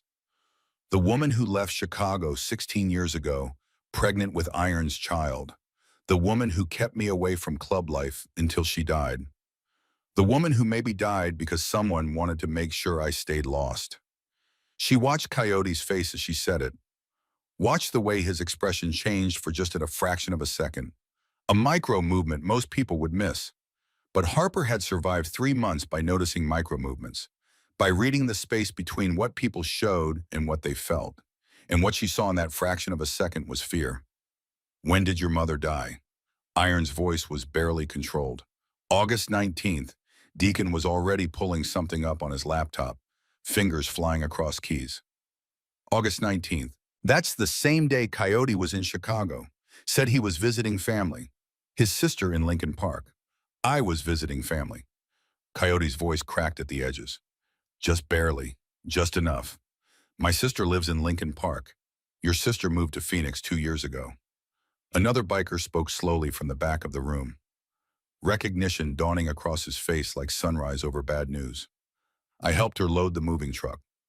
Remember, July, 90-degree heat. We packed that U-Haul together and you complained the whole time about losing her to the desert. Silence. The kind that has weight, the kind that presses down on everyone in the room like gravity just got heavier. Show us your phone, Iron said. Excuse me, your phone, call history, text messages, prove you weren't near that house today. This is ridiculous. I'm not showing you anything. I have rights. Club bylaws say when a brother's family is threatened, all protections are suspended pending investigation. Deacon's voice was iron-given sound. Show us the phone, Coyote, or refuse and confirm every suspicion in this room. Coyote's hand moved toward his waistband. 3 bikers drew weapons faster than Harper could blink. The room erupted in shouting, chairs scraping, bodies moving. Harper dove behind a table as Coyote pulled his weapon, not aiming at the bikers with guns trained on him, aiming at Harper. Nobody move. Coyote's voice was different now. No more smooth manipulation, just raw desperation stripped of everything except the need to survive the next 30 seconds. This kid ruins everything. Everything. Iron was supposed to be broken after the fire, supposed to step down from president. I was supposed to take over. Lead this club the way it should be led. But this little rat had to play hero. You killed Jolene. Iron's voice was sub-zero. You tried to kill my daughter. You tried to kill my other daughter. Jolene was never supposed to come back. Coyote screamed. She contacted me 3 months ago. Said she needed money. Said her daughter was sick and she needed help. She remembered me from the old days. Thought I'd help her out. Instead, I gave her a hot dose, made it look like another junkie relapse. Easy, clean, problem solved. Harper couldn't breathe. The room tilted. Her mother. Her mother had been murdered, had been reaching out for help, trying to connect with the father Harper never knew existed, and it had killed her. Coyote had injected her with poison and walked away while Jolene died alone in a supermarket bathroom, and Harper waited outside wondering why her mother was taking so long. And Ren. Iron's voice shook with fury that could level buildings. Kill or break you. Make you step down. Simple plan. I'd take over. Make this club strong again. But I didn't know about the kid in your basement. Didn't know Harper existed until she jumped out that window with Ren in her arms. The door was locked from the outside because I wanted no survivors, no witnesses, no complications. The guns didn't waver. Coyote was surrounded, trapped, confessed to everything, but his weapon was still pointed at Harper's head. Here's what happens. I walk out of here. Anyone tries to stop me, and I put a bullet in this kid's brain. Then I disappear. Mexico, Canada, doesn't matter, you'll never find me. You won't make it to the door, Iron said. Try me. The standoff stretched. 40 armed bikers, one traitor, one hostage. Harper could see the calculations behind Iron's eyes, the impossible mathematics of protecting your daughter versus letting a murderer walk free. Then Harper's phone buzzed. Everyone heard it in the tense silence, the notification tone cutting through the room like a blade. Who's texting you, kid? Coyote demanded. Harper didn't answer, couldn't answer. Check it, right now, show everyone. With shaking hands, Harper pulled out her phone, the cracked, barely functional thing she'd taken from a donation bin months ago. The message glowed on the screen, visible to everyone close enough to read it. Coyote isn't working alone. Neither am I. Already at the hospital with Ren. Clock's ticking, little niece. The message came from a different, unknown number. But attached was a photo that made Harper's heart stop beating. Ren's hospital room. Ren asleep in bed, oxygen mask on her face. And standing over her wearing a visitor's badge and a Hell's Angels vest was Deacon. The older biker with the gray beard, the one who'd been helping them all along, the one who'd shown them the security footage, the one who'd backed Harper's story from the beginning, the one who'd been playing both sides. Iron saw the photo. His face went white. Deacon, no. Not you. Deacon, standing physically in the clubhouse, smiled, not sadly, not with regret, with the cold satisfaction of someone watching a plan that had taken years finally reach its conclusion. He pulled out his own phone, showed them a live stream of Ren's hospital room. The footage showed someone standing over her sleeping body. I'm not actually there right now. Deacon set his phone on the table where everyone could see the feed. That photo was taken an hour ago when I went to check on her. But my partner is in that room right now, with a syringe full of the same thing we gave Jolene. And if Coyote doesn't walk out of here free and clear, Ren gets a hot dose straight into her IV, painless, quick, tragic. Iron's voice broke. I trusted you. I trusted you with everything. I made you. Deacon's voice stayed calm, too calm, the calm of someone who'd planned this moment for years and was finally watching it unfold. I taught you everything about being a man, being a leader. Made you president of this chapter when you were too young for the responsibility.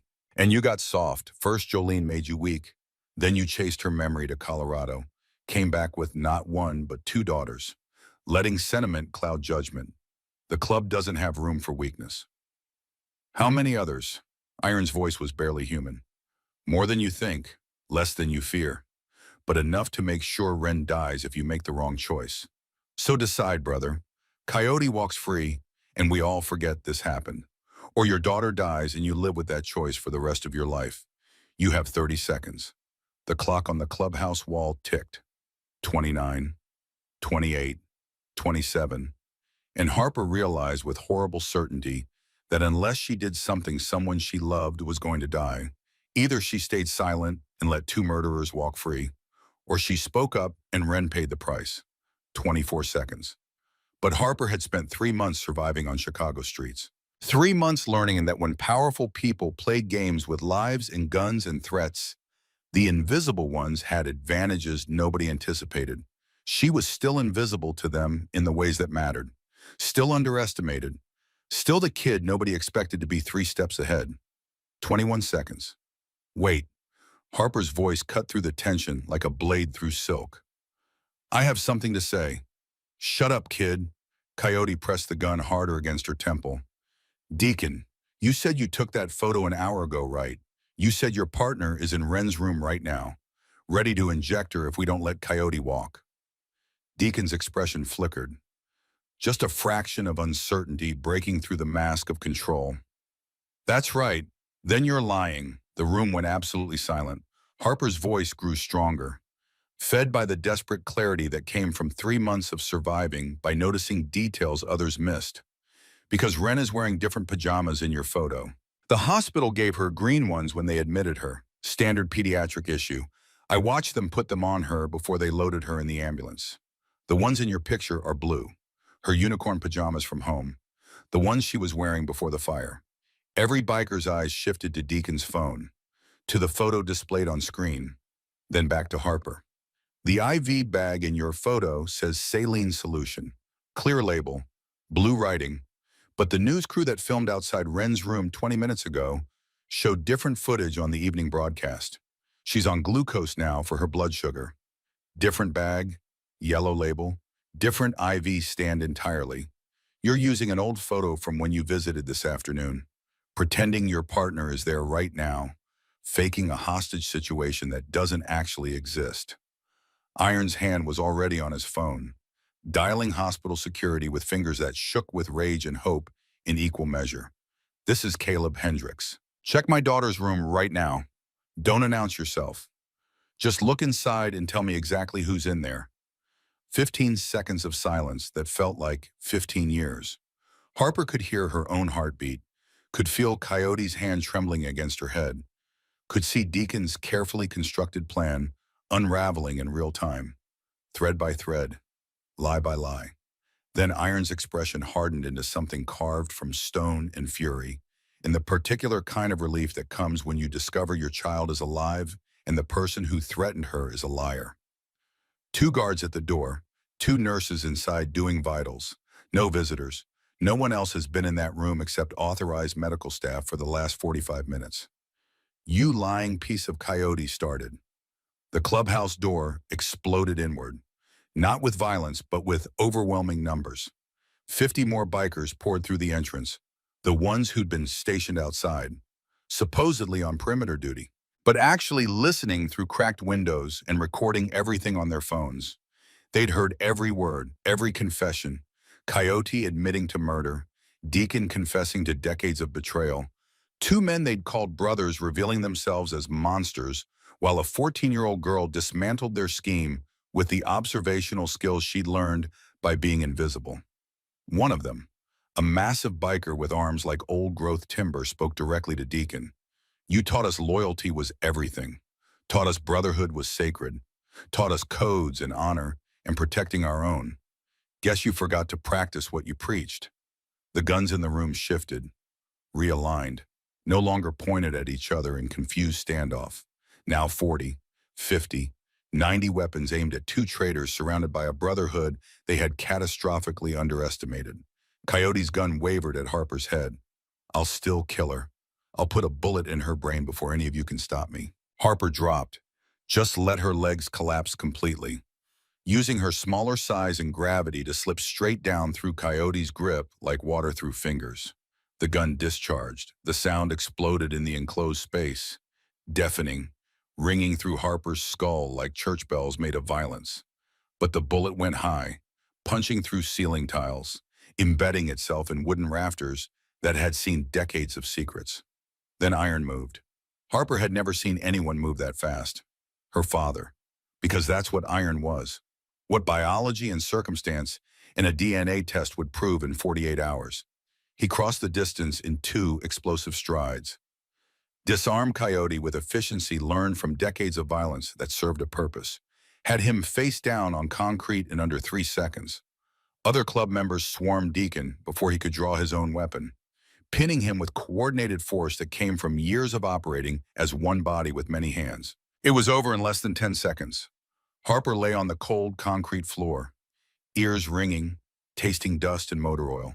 watching her father kneeling on the back of the man who'd murdered her mother, who'd injected Jolene with poison and called it mercy, who'd walked away while a woman died alone in a bathroom and her daughter waited outside not knowing the world had just ended. Iron twisted Coyote's arm at an angle that made something audible happen. Coyote screamed. How many others? Another twist, another sound, another scream. 5. 5 total. Coyote gasped through agony. Me, Deacon, 3 others. We had it planned for months. Kill Ren to break you, force you to step down, take over leadership, make the club strong again without sentiment and weakness dragging us down. But that kid, his eyes found Harper through pain and fury, and the particular hatred of someone whose plans had been destroyed by the person they considered least significant. That homeless little rat ruined everything.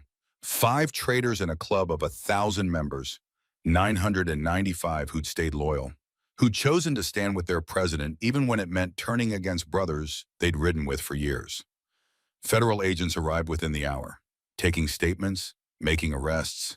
Coyote and Deacon were charged with first-degree murder, conspiracy, or arson, and attempted murder of a minor. The 3 other conspirators were identified through phone records and security footage within 24 hours.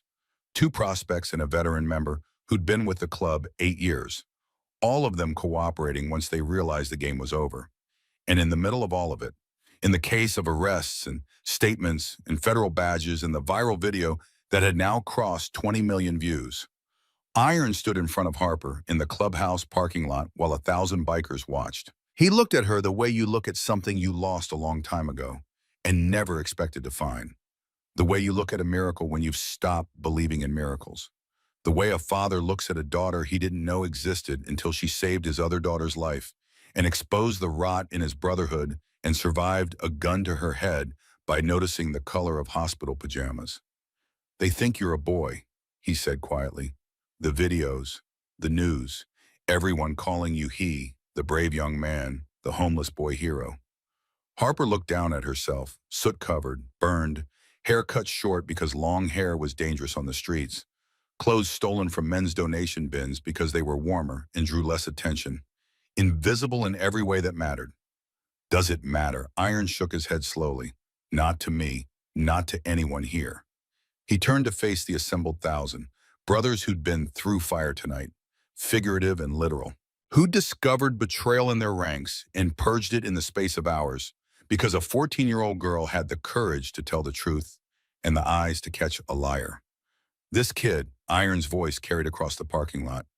This kid saved my daughter, exposed 2 traitors, survived a gun to her head, and she did it all while being invisible, while being nobody, while being the kind of person this world steps over and forgets.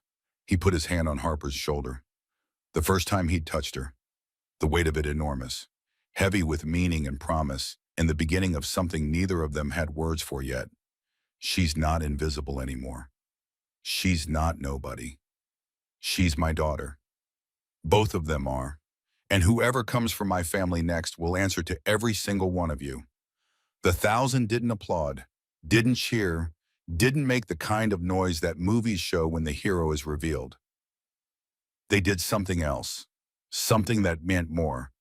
They stood, every single one, 1,000 men rising to their feet in the November cold, in silence, helmets held against their chests, eyes forward, the way soldiers stand when something sacred passes. Not applause, recognition, the silent acknowledgement of courage by men who understood what courage cost because they'd paid that price themselves. Harper stood in the center of 1,000 standing men and felt something she hadn't felt in 3 months. In years before that, when her mother was more ghost than parent, in maybe her entire life, visible, truly, completely, impossibly visible. And somewhere in the pocket of her burned jacket, her phone buzzed with a message she wouldn't read until much later, from a number she didn't recognize. Words that would turn everything upside down one more time before this story was over. You have her eyes, Jolene's eyes. She used to take you to the pier every summer. Did you know that? Before the drugs, before she chose Iron's world over her own family. I never forgot. I've been watching you your whole life, little niece. And now that you've made yourself visible, you've made yourself findable. See you soon. The ghost was coming, and Harper had just shown her exactly where to look. The safe house sat 40 miles outside Chicago, behind 60 acres of Indiana farmland and 3 layers of security fence that would have made a military installation jealous. Razor wire caught morning light along the perimeter. 12 cameras covered every approach road and every angle of the property. Motion sensors lined the tree line. 20 bikers rotated shifts around the clock. Armed, alert, watching the cornfields and the gravel roads and the gray November sky like men expecting war. Harper stood on the front porch of the farmhouse, watching frost melt off the railing in the weak morning sun. 2 weeks since the fire. 2 weeks since she'd pulled Ren from a burning house and performed CPR on frozen grass. 2 weeks since she'd discovered her father was the president of the Hellsangels Chicago chapter, and her mother had been murdered by a man who'd smiled at her while hiding a syringe behind his back. 2 weeks of learning what it felt like to have a roof and meals and people who noticed when you walked into a room. 2 weeks of trying to understand that the word family applied to her now, that it wasn't something she watched through other people's windows anymore, that the bed upstairs with clean sheets and a pillow that smelled like laundry detergent was hers, that the toothbrush in the bathroom was hers, that the jacket hanging by the door with her name written inside the collar in Iron's careful handwriting was hers. All of it hers, and all of it felt like wearing someone else's skin. Her phone buzzed, the 7th message that day. She didn't flinch anymore, couldn't afford to. Your body runs out of adrenaline eventually, and all that remains is the cold arithmetic of knowing something bad is coming and you'll deal with it when it arrives. The photo showed Harper at age 7, gap-toothed and grinning, standing next to Jolene at Navy Pier with the Ferris wheel behind them, cotton candy in one hand, her mother's fingers laced through the other. Jolene was smiling, really smiling. The kind of smile Harper had almost forgotten existed because by the time her memory got reliable, the drugs had already eaten the good parts and left only the husk. The message beneath the photo read, "You have her eyes, Jolene's eyes. She used to take you to the pier every summer." Did you know that? Before the drugs, before she chose Iron's world over her own family, before she forgot where she came from. I never forgot. I've been watching you your whole life, little niece. Waiting, Harper deleted the message with steady hands. She'd stopped shaking 3 days ago. Not because the fear had gone, but because fear was a resource and resources needed to be managed. Rationed, spent only when they could buy something useful. The door opened behind her. Iron stepped out carrying 2 mugs of coffee. Black, the way they both drank it now. A small discovery in the strange, awkward process of learning to be father and daughter without a manual or a history or anything except DNA and the shared understanding that someone out there wanted both of them to suffer. Another one? Iron asked, nodding at the phone in her hand. 7th today. Photo from when I was 7. Navy Pier. She knows things she shouldn't know. The FBI is working on it, tracing the routing, looking for patterns in the metadata. They won't find anything. Harper's voice was flat, not defeated, analytical. The voice of someone who'd survived by reading situations clearly and acting on what she saw rather than what she hoped. Whoever this is, she's too careful, too patient. Been planning for years, not weeks. Every message routes through different servers. Every photo comes from a different source. She's not making mistakes because she's had a long time to learn how not to. Iron's jaw tightened. The ghost called you niece in the messages. If she's Jolene's sister, we're trying to track down your mother's family tree. But Jolene used so many different names, different identities over the years. It's like trying to find a ghost chasing a ghost. Maybe that's the point. Harper took the coffee, held it between both palms, feeling the warmth seep into skin that still carried burn scars from the fire, fading pink lines across her knuckles and fingers that would probably never fully disappear. Maybe she wants us to know she's out there without being able to stop her. Psychological warfare. Make us paranoid until we're seeing threats in every shadow and jumping at every sound. You're thinking like someone 3 times your age. I'm thinking like someone who survived by being 3 steps ahead. Harper looked at the cornfields stretching flat and frozen to the horizon. But that's the problem. I survived by being invisible. Now I'm the most visible person in America. 60 million views on that video. My face is everywhere. Every news outlet, every social media feed. She doesn't have to find me. She just has to wait for me to make a mistake. You're not making any mistakes. You're protected here. Protected or trapped. Harper turned to face her father. We can't stay here forever. Ren needs to go back to school. She's been having nightmares again. Different ones now, not about the car fire that killed her mother. About this fire. About being locked in her room, about the door not opening. She needs routine. She needs normal. And hiding in Indiana farmland while someone sends me photographs of my dead mother isn't normal. It's just existing. What are you suggesting? That we stop waiting for her to come to us? That I make myself visible on purpose? In a way she can't resist? Absolutely not. You're 14 years old. I'm 14 and I saved your daughter from a burning house. I'm 14 and I exposed 2 traitors in your club by noticing the color of hospital pajamas. I'm 14 and I survived 3 months on Chicago streets where grown men froze to death in doorways. Harper's voice gained strength with each word, not anger, certainty, the particular kind that came from knowing your own capabilities because you'd tested them against situations that should have killed you and didn't. I know you want to protect me, but I'm not the one who needs protecting right now, Ren is. And the longer we sit here waiting, the longer this ghost has to plan something we won't see coming. Iron stared at his daughter, the instinct to keep her safe warring with the knowledge that she was right. That waiting was just giving the enemy time to build something worse. That defense without offense was just a slower way to lose. 48 hours. We planned this right. Every detail, every contingency, and the second I think you're in real danger, we pull you out. Understood, understood. They spent 2 days planning. The location was obvious. Grant Park, where Harper had found the purple flower she'd given Ren weeks ago during their secret friendship in the dark. Open space. Multiple sight lines. Easy for bikers to position themselves in civilian clothes without looking suspicious. Saturday afternoon, maximum crowd. The ghost wouldn't try anything obvious in front of hundreds of witnesses. But she'd be there, watching, studying, looking for the moment Harper moved somewhere quieter. Somewhere that felt safe but wasn't.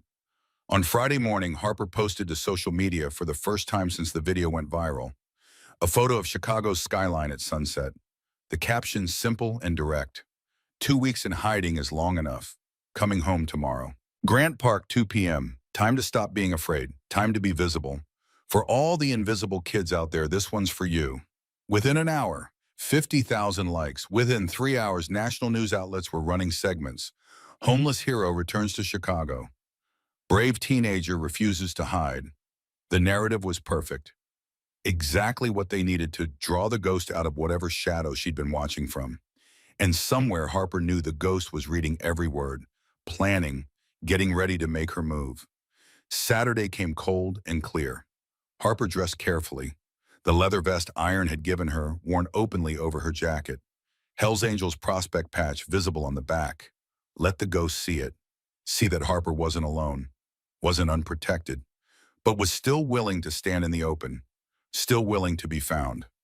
The drive to Chicago took 40 minutes. Iron drove in tense silence.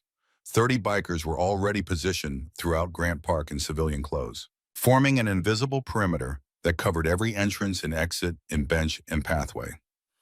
At 2 o'clock, Harper walked through crowds of families and tourists and Saturday joggers, hyper aware of every face, every person who looked too long or turned away too quickly. The November air was cold, but the sun was out, and the park was full of people living normal lives. Pushing strollers, walking dogs, throwing frisbees, doing all the things people do when nobody is trying to kill them. That's when she saw the woman. Not in the park itself, in the reflection of a store window across Michigan Avenue. Mid-30s, dark hair falling past her shoulders, same bone structure Harper had seen in photographs of a younger, healthier version of Jolene. Standing at the entrance of a coffee shop with a cup in one hand and a phone in the other. Not hiding, not running, just standing there. Watching Harper the way someone watches a chess piece they've been waiting to move.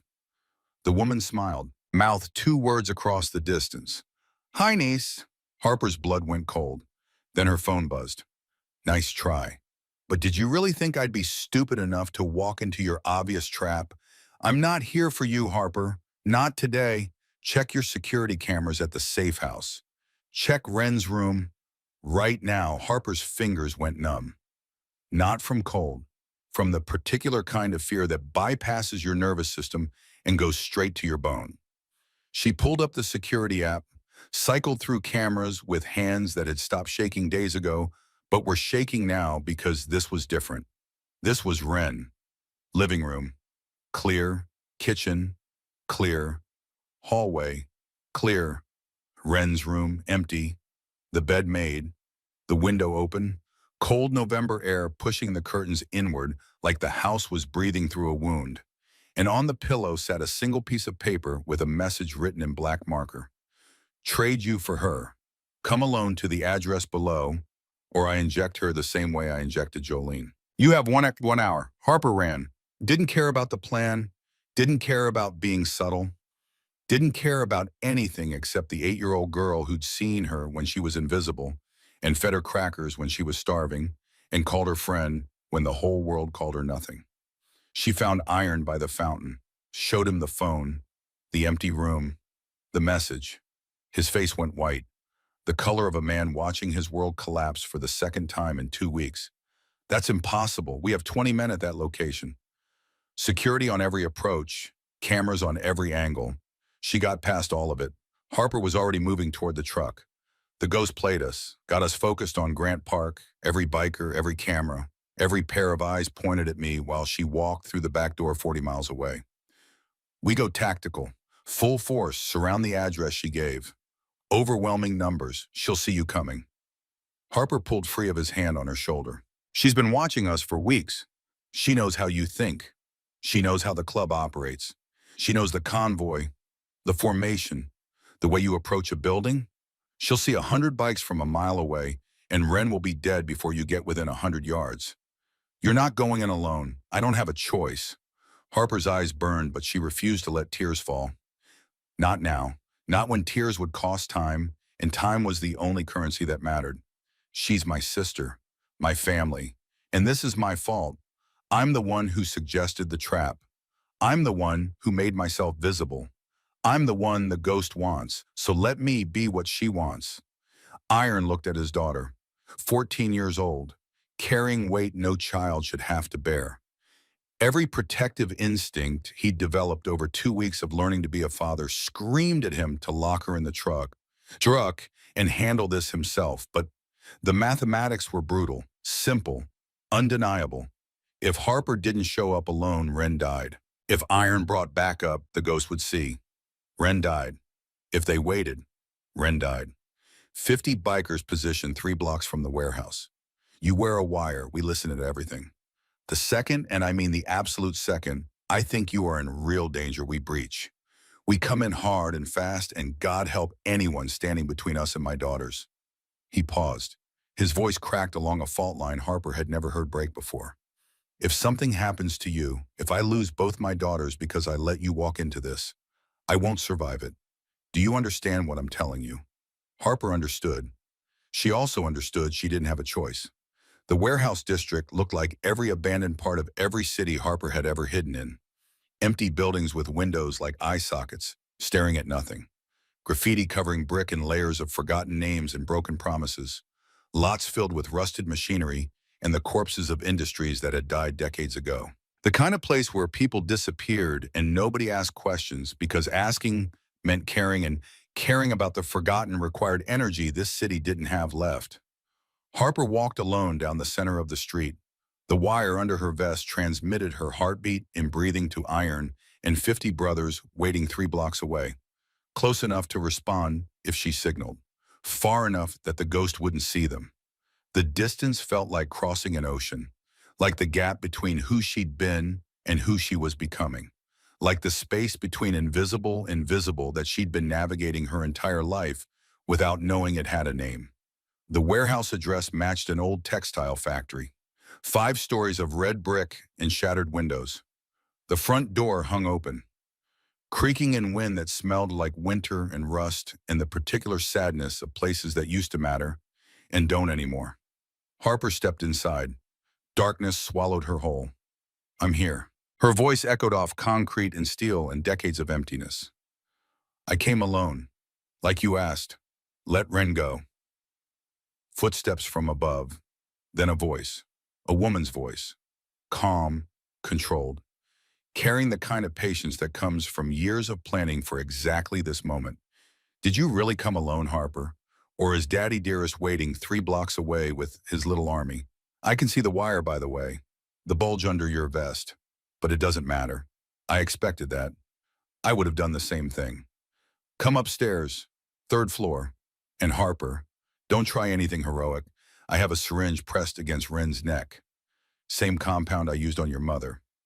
One push and she's gone in 90 seconds. Painless, they say. But you'll never know for sure, will you? Harper climbed the stairs, each step creaking under her weight, loud enough for Iron to hear through the wire, loud enough to count, to track her progress, to coordinate the response if everything went wrong. The 3rd floor opened into a large, empty space where machines had once hummed with productivity and purpose. Now just absence. Windows on all sides providing sight lines in every direction. The kind of defensive position that was nearly impossible to approach without being seen from a quarter-mile out. In the center of the room, Ren sat in a metal folding chair, hands zip-tied behind her back, duct tape covering her mouth. Her eyes were red and swollen from crying. But she was alive, conscious, terrified in the way that no child should ever have to be terrified. And when she saw Harper, she tried to scream through the tape, tried to warn her or beg for help, or maybe just say the name of the person who'd saved her from fire and was walking into something worse to save her again. Standing behind Ren with one hand on the child's shoulder and the other holding a syringe pressed against her neck was a woman Harper's brain recognized even though they'd never met. Mid-30s. Dark hair like Jolene's, same cheekbones, same eyes that had looked out from Harper's mother's face before the drugs hollowed everything out and left only hunger and need. Family resemblance written in genetics, in the architecture of bone and the way mouths formed the same expressions. Unmistakable, undeniable. This was Jolene's sister, Harper's aunt, the ghost made flesh. Hello, Harper. The woman's voice was soft, almost gentle. The voice of someone who'd rehearsed this moment so many times it had worn smooth, like river stone. I'm Sparrow, your mother's sister, your aunt, and I've been watching over you for a very long time. Harper couldn't speak, could barely breathe. The syringe at Ren's neck caught afternoon light filtering through broken windows. The liquid inside amber and deadly and one squeeze away from ending everything. Why? The word came out hoarse, scraped raw by smoke damage that hadn't fully healed and fear that was making her throat close around every syllable. Justice. Sparrow's eyes never left Harper's face. Your mother abandoned our family for a biker, got pregnant, ran away, chose Iron's world over her own blood. Our parents died waiting for her to come home. Dad first, heart attack in the kitchen. He'd been calling her number every Sunday for 9 years. It just rang and rang. Mom lasted 3 more years. Cancer.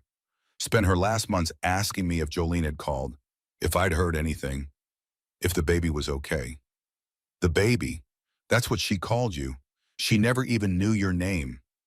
The words hit Harper like physical blows, each one landing in places she didn't know were vulnerable.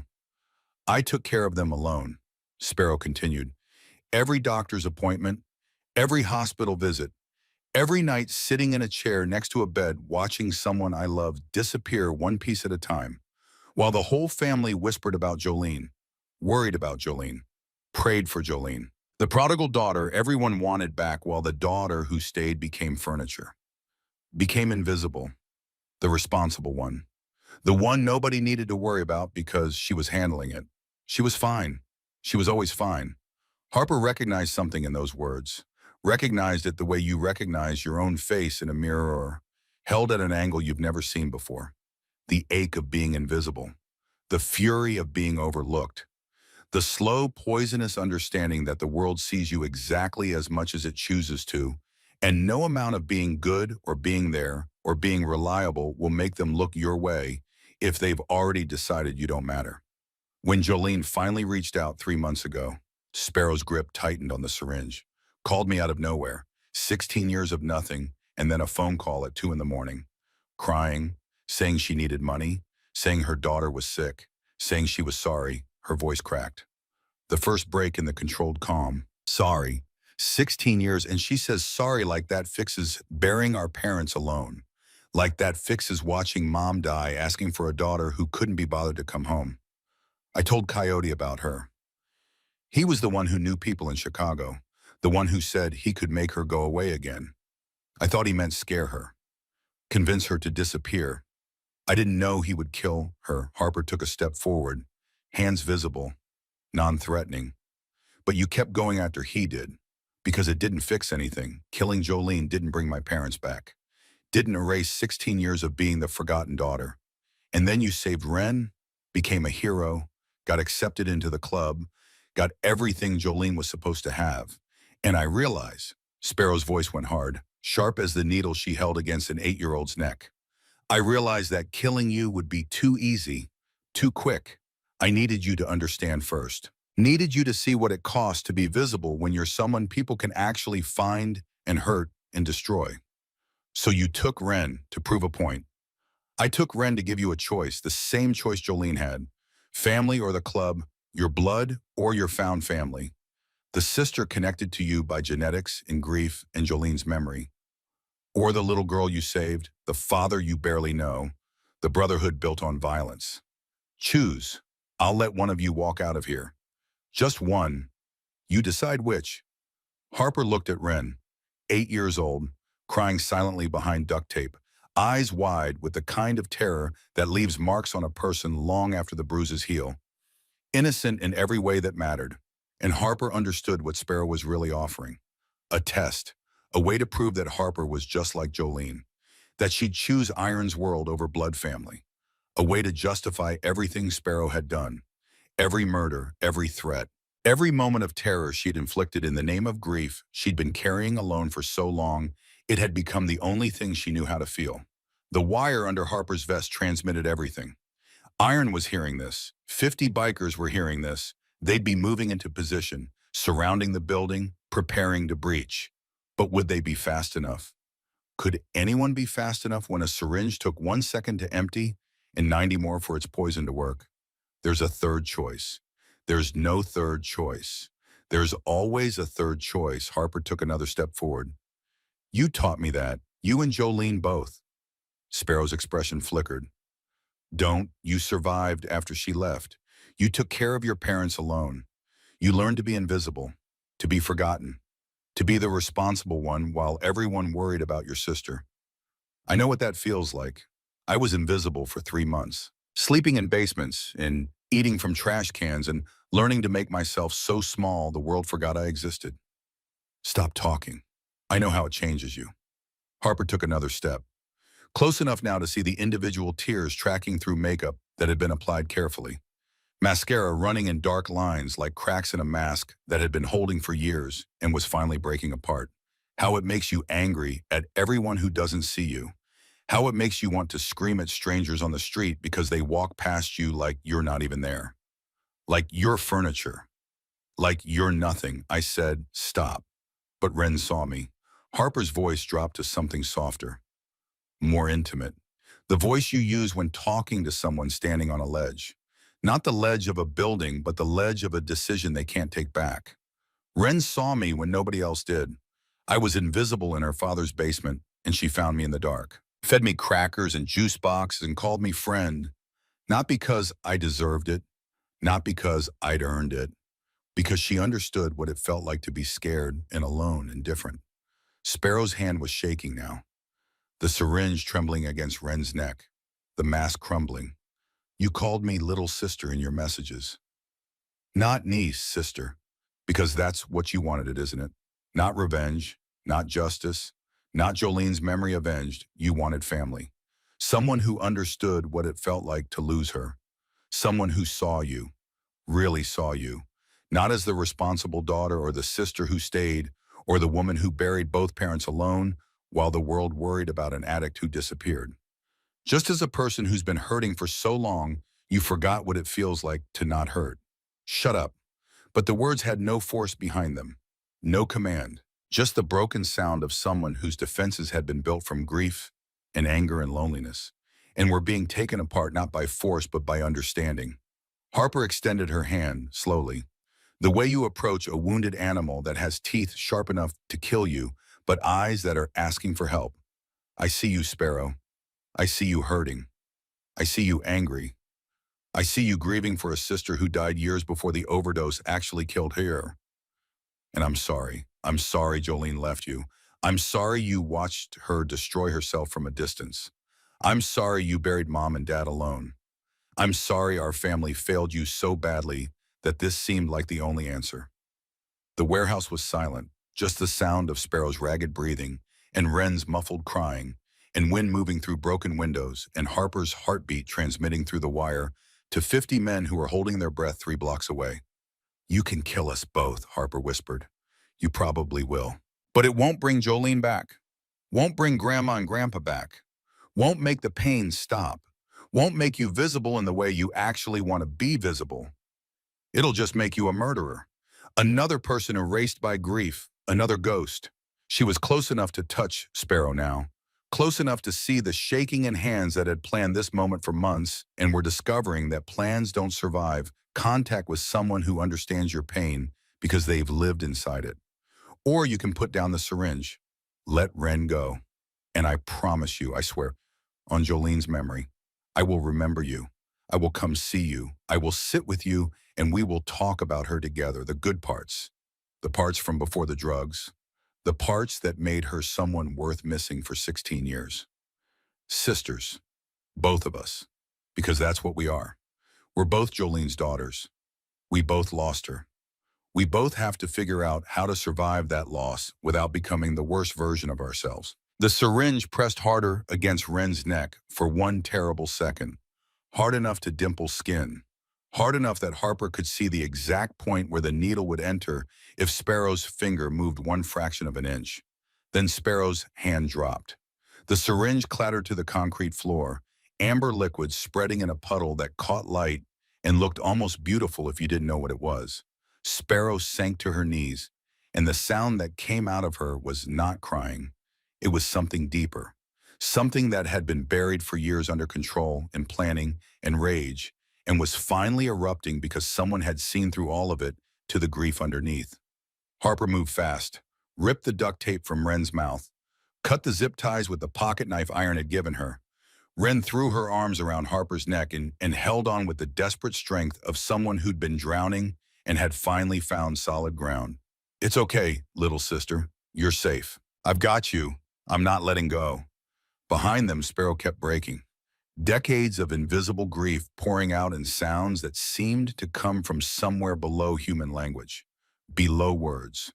From the place where loss lives when you've carried it so long it's become part of your skeleton. Bikers stormed through every entrance 30 seconds later. 50 men with weapons drawn and fury written across faces that had survived betrayal and fire, and the particular horror of discovering that family was both the strongest and most fragile thing in the world. They surrounded Sparrow before she could move, before she could reach for the syringe, before she could do anything except curl into herself and break under the weight of everything she'd been carrying alone since the day her sister walked out the door and never came back. Iron reached Harper and Wren first, dropped to his knees, arms wrapping around both daughters with the desperate force of a man who'd come within seconds of losing everything twice in 2 weeks and was holding on now like he could protect them from the world through sheer will if he just held tight enough. Are you hurt? Either of you? Did she? We're okay. Harper's voice was muffled against his shoulder. We're okay, Dad. The first time she'd called him that. Dad, not Iron, not Sir, not the president of the Hellsangels Chicago chapter. Dad. The word felt strange in her mouth, foreign and familiar at the same time. Like remembering a song you heard as a baby, the melody living in your bones even when your brain forgot the words. Iron looked at Sparrow being restrained by 2 of his brothers. Still sobbing, still breaking apart on the concrete floor of an abandoned factory. His expression carried everything at once, rage at what she'd done, grief for what she'd lost, and something that might have been understanding. The faint, terrible recognition that if his own life had gone differently, he might have ended up in the same place, alone. invisible, desperate enough to destroy the people closest to him just to make someone notice he existed. "Don't hurt her," Harper said. "She kidnapped your sister. She helped kill your mother. She terrorized you for weeks." "I know." Harper met his eyes. "But she's also my aunt. She's family. She's sick and alone, and she's been invisible longer than I was. She needs help, not more pain. She needs someone to see her the way Ren saw me when I was hiding in your basement. She needs someone to remember she's a person, not just a villain." Iron stared at his daughter for a long moment, then at Sparrow, then back at Harper. "You have a bigger heart than anyone I've ever met. You know that. I learned from watching you with Ren. Family is worth saving, even when they're broken, especially when they're broken." Police arrived, then paramedics, then news crews who'd somehow found the location and wanted their footage, their headlines, their piece of the story that had started with a viral video of a homeless kid doing CPR on frozen grass and had become something nobody could have predicted. But Iron's brothers formed a wall between the cameras and Harper, protecting her from the spotlight she'd never asked for. Sparrow was taken away in an ambulance, not a police car, psychiatric evaluation first. The courts would eventually find her mentally unfit to stand trial. Decades of untreated trauma and grief had broken something fundamental in her ability to distinguish between justice and destruction. She would spend time in a facility, not a prison, getting help, slowly learning to be visible in healthy ways instead of violent ones. The ghost was gone. In her place was just a woman named Lenore who'd loved her sister too much and hurt too deeply and needed someone to see her pain before it consumed her completely. Months passed.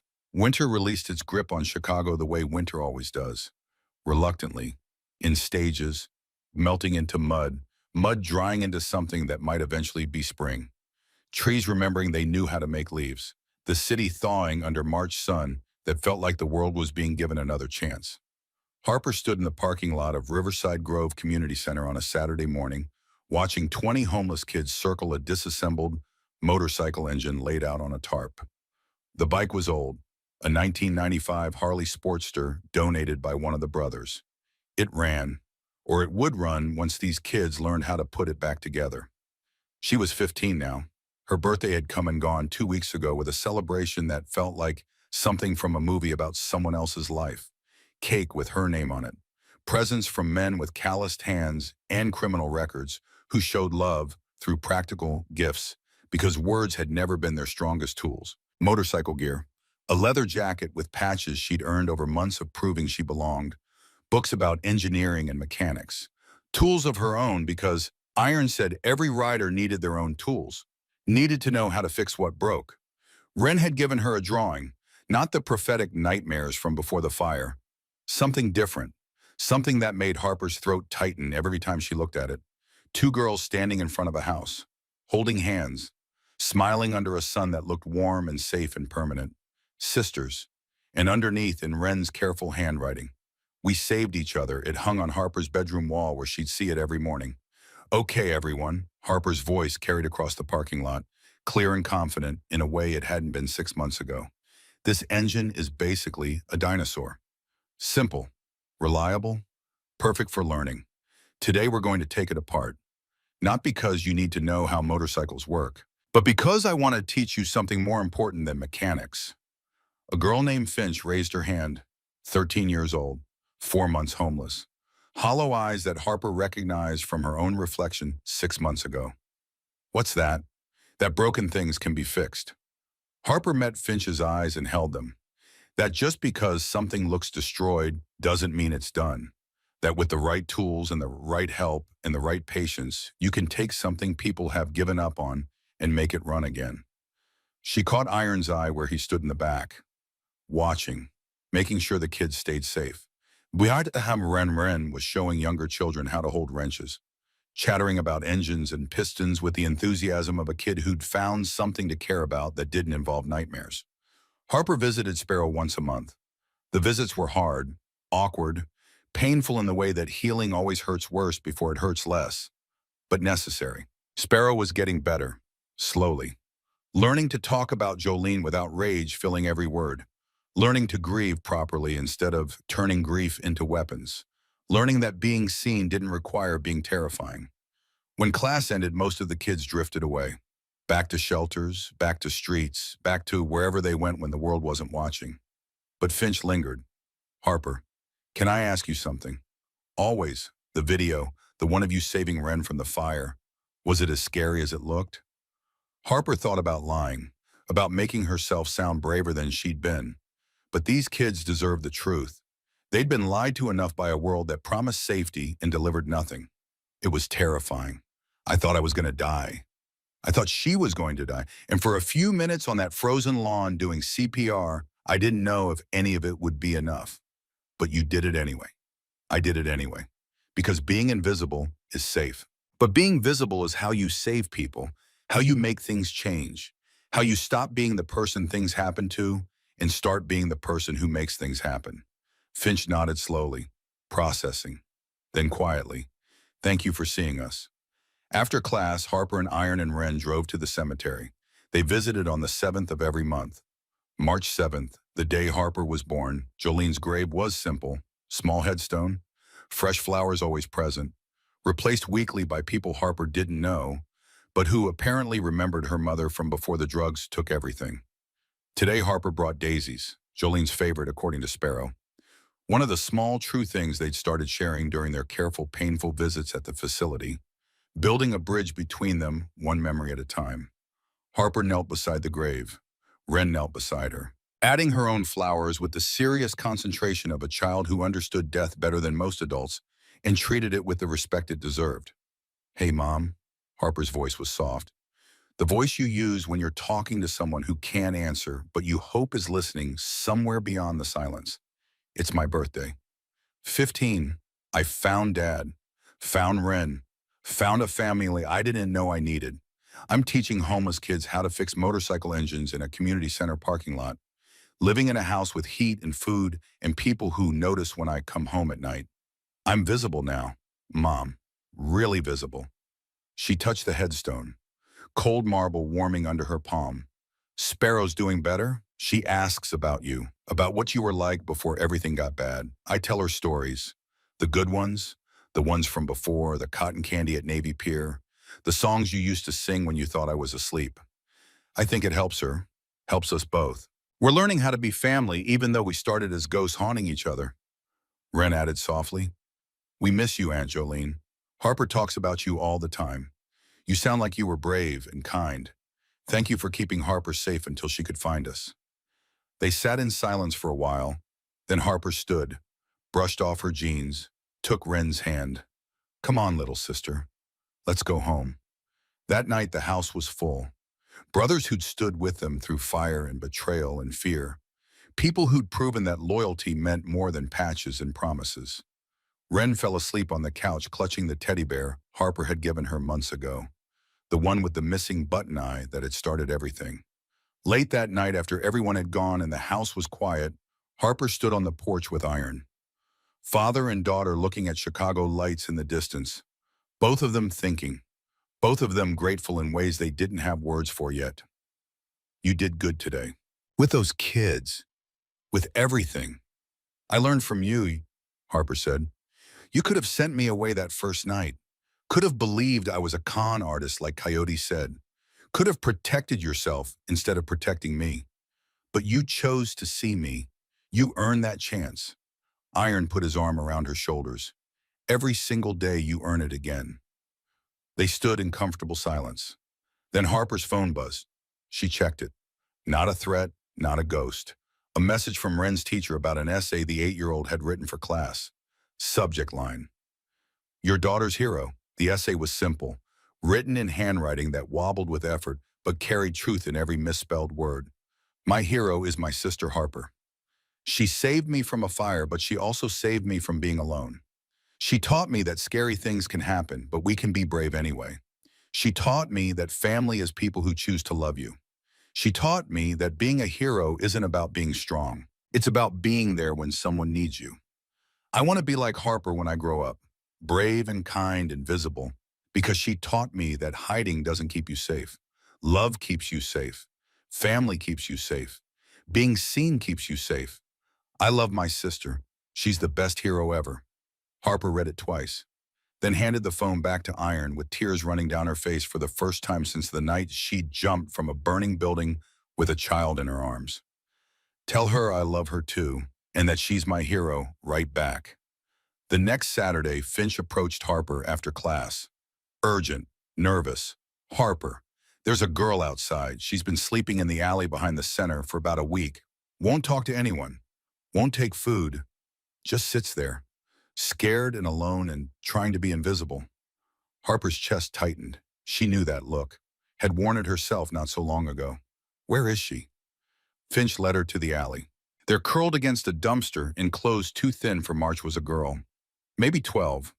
Dark hair tangled and dirty, eyes hollow with hunger and fear, and the desperate hope that if she made herself small enough, the world would forget to hurt her. Harper knelt, slowly, the way you approach someone who has every reason to run. Hey, I'm Harper. You hungry? The girl's eyes flickered up, met Harper's for 1 second, then dropped. But she nodded, small, barely visible. But there, come inside with me. Let me teach you something about engines, and about being visible. The girl hesitated, fear warring with hunger, warring with the desperate loneliness of being invisible for too long. I was like you, Harper said. 6 months ago, I was sleeping in a basement and stealing food and trying so hard to disappear that I almost did. But someone saw me anyway. An 8-year-old girl fed me crackers in the dark and called me friend when I was nobody. And it changed everything. The girl looked up. Girl really looked, seeing Harper not as a threat but as someone who understood. Will you teach me how to be visible without getting hurt? That's what we do here. Harper extended her hand. We teach invisible kids that broken things can be fixed. The girl took her hand, weak grip, trembling fingers. But her eyes held something new. Not hope exactly, not yet, but the space where hope could grow if someone gave it room.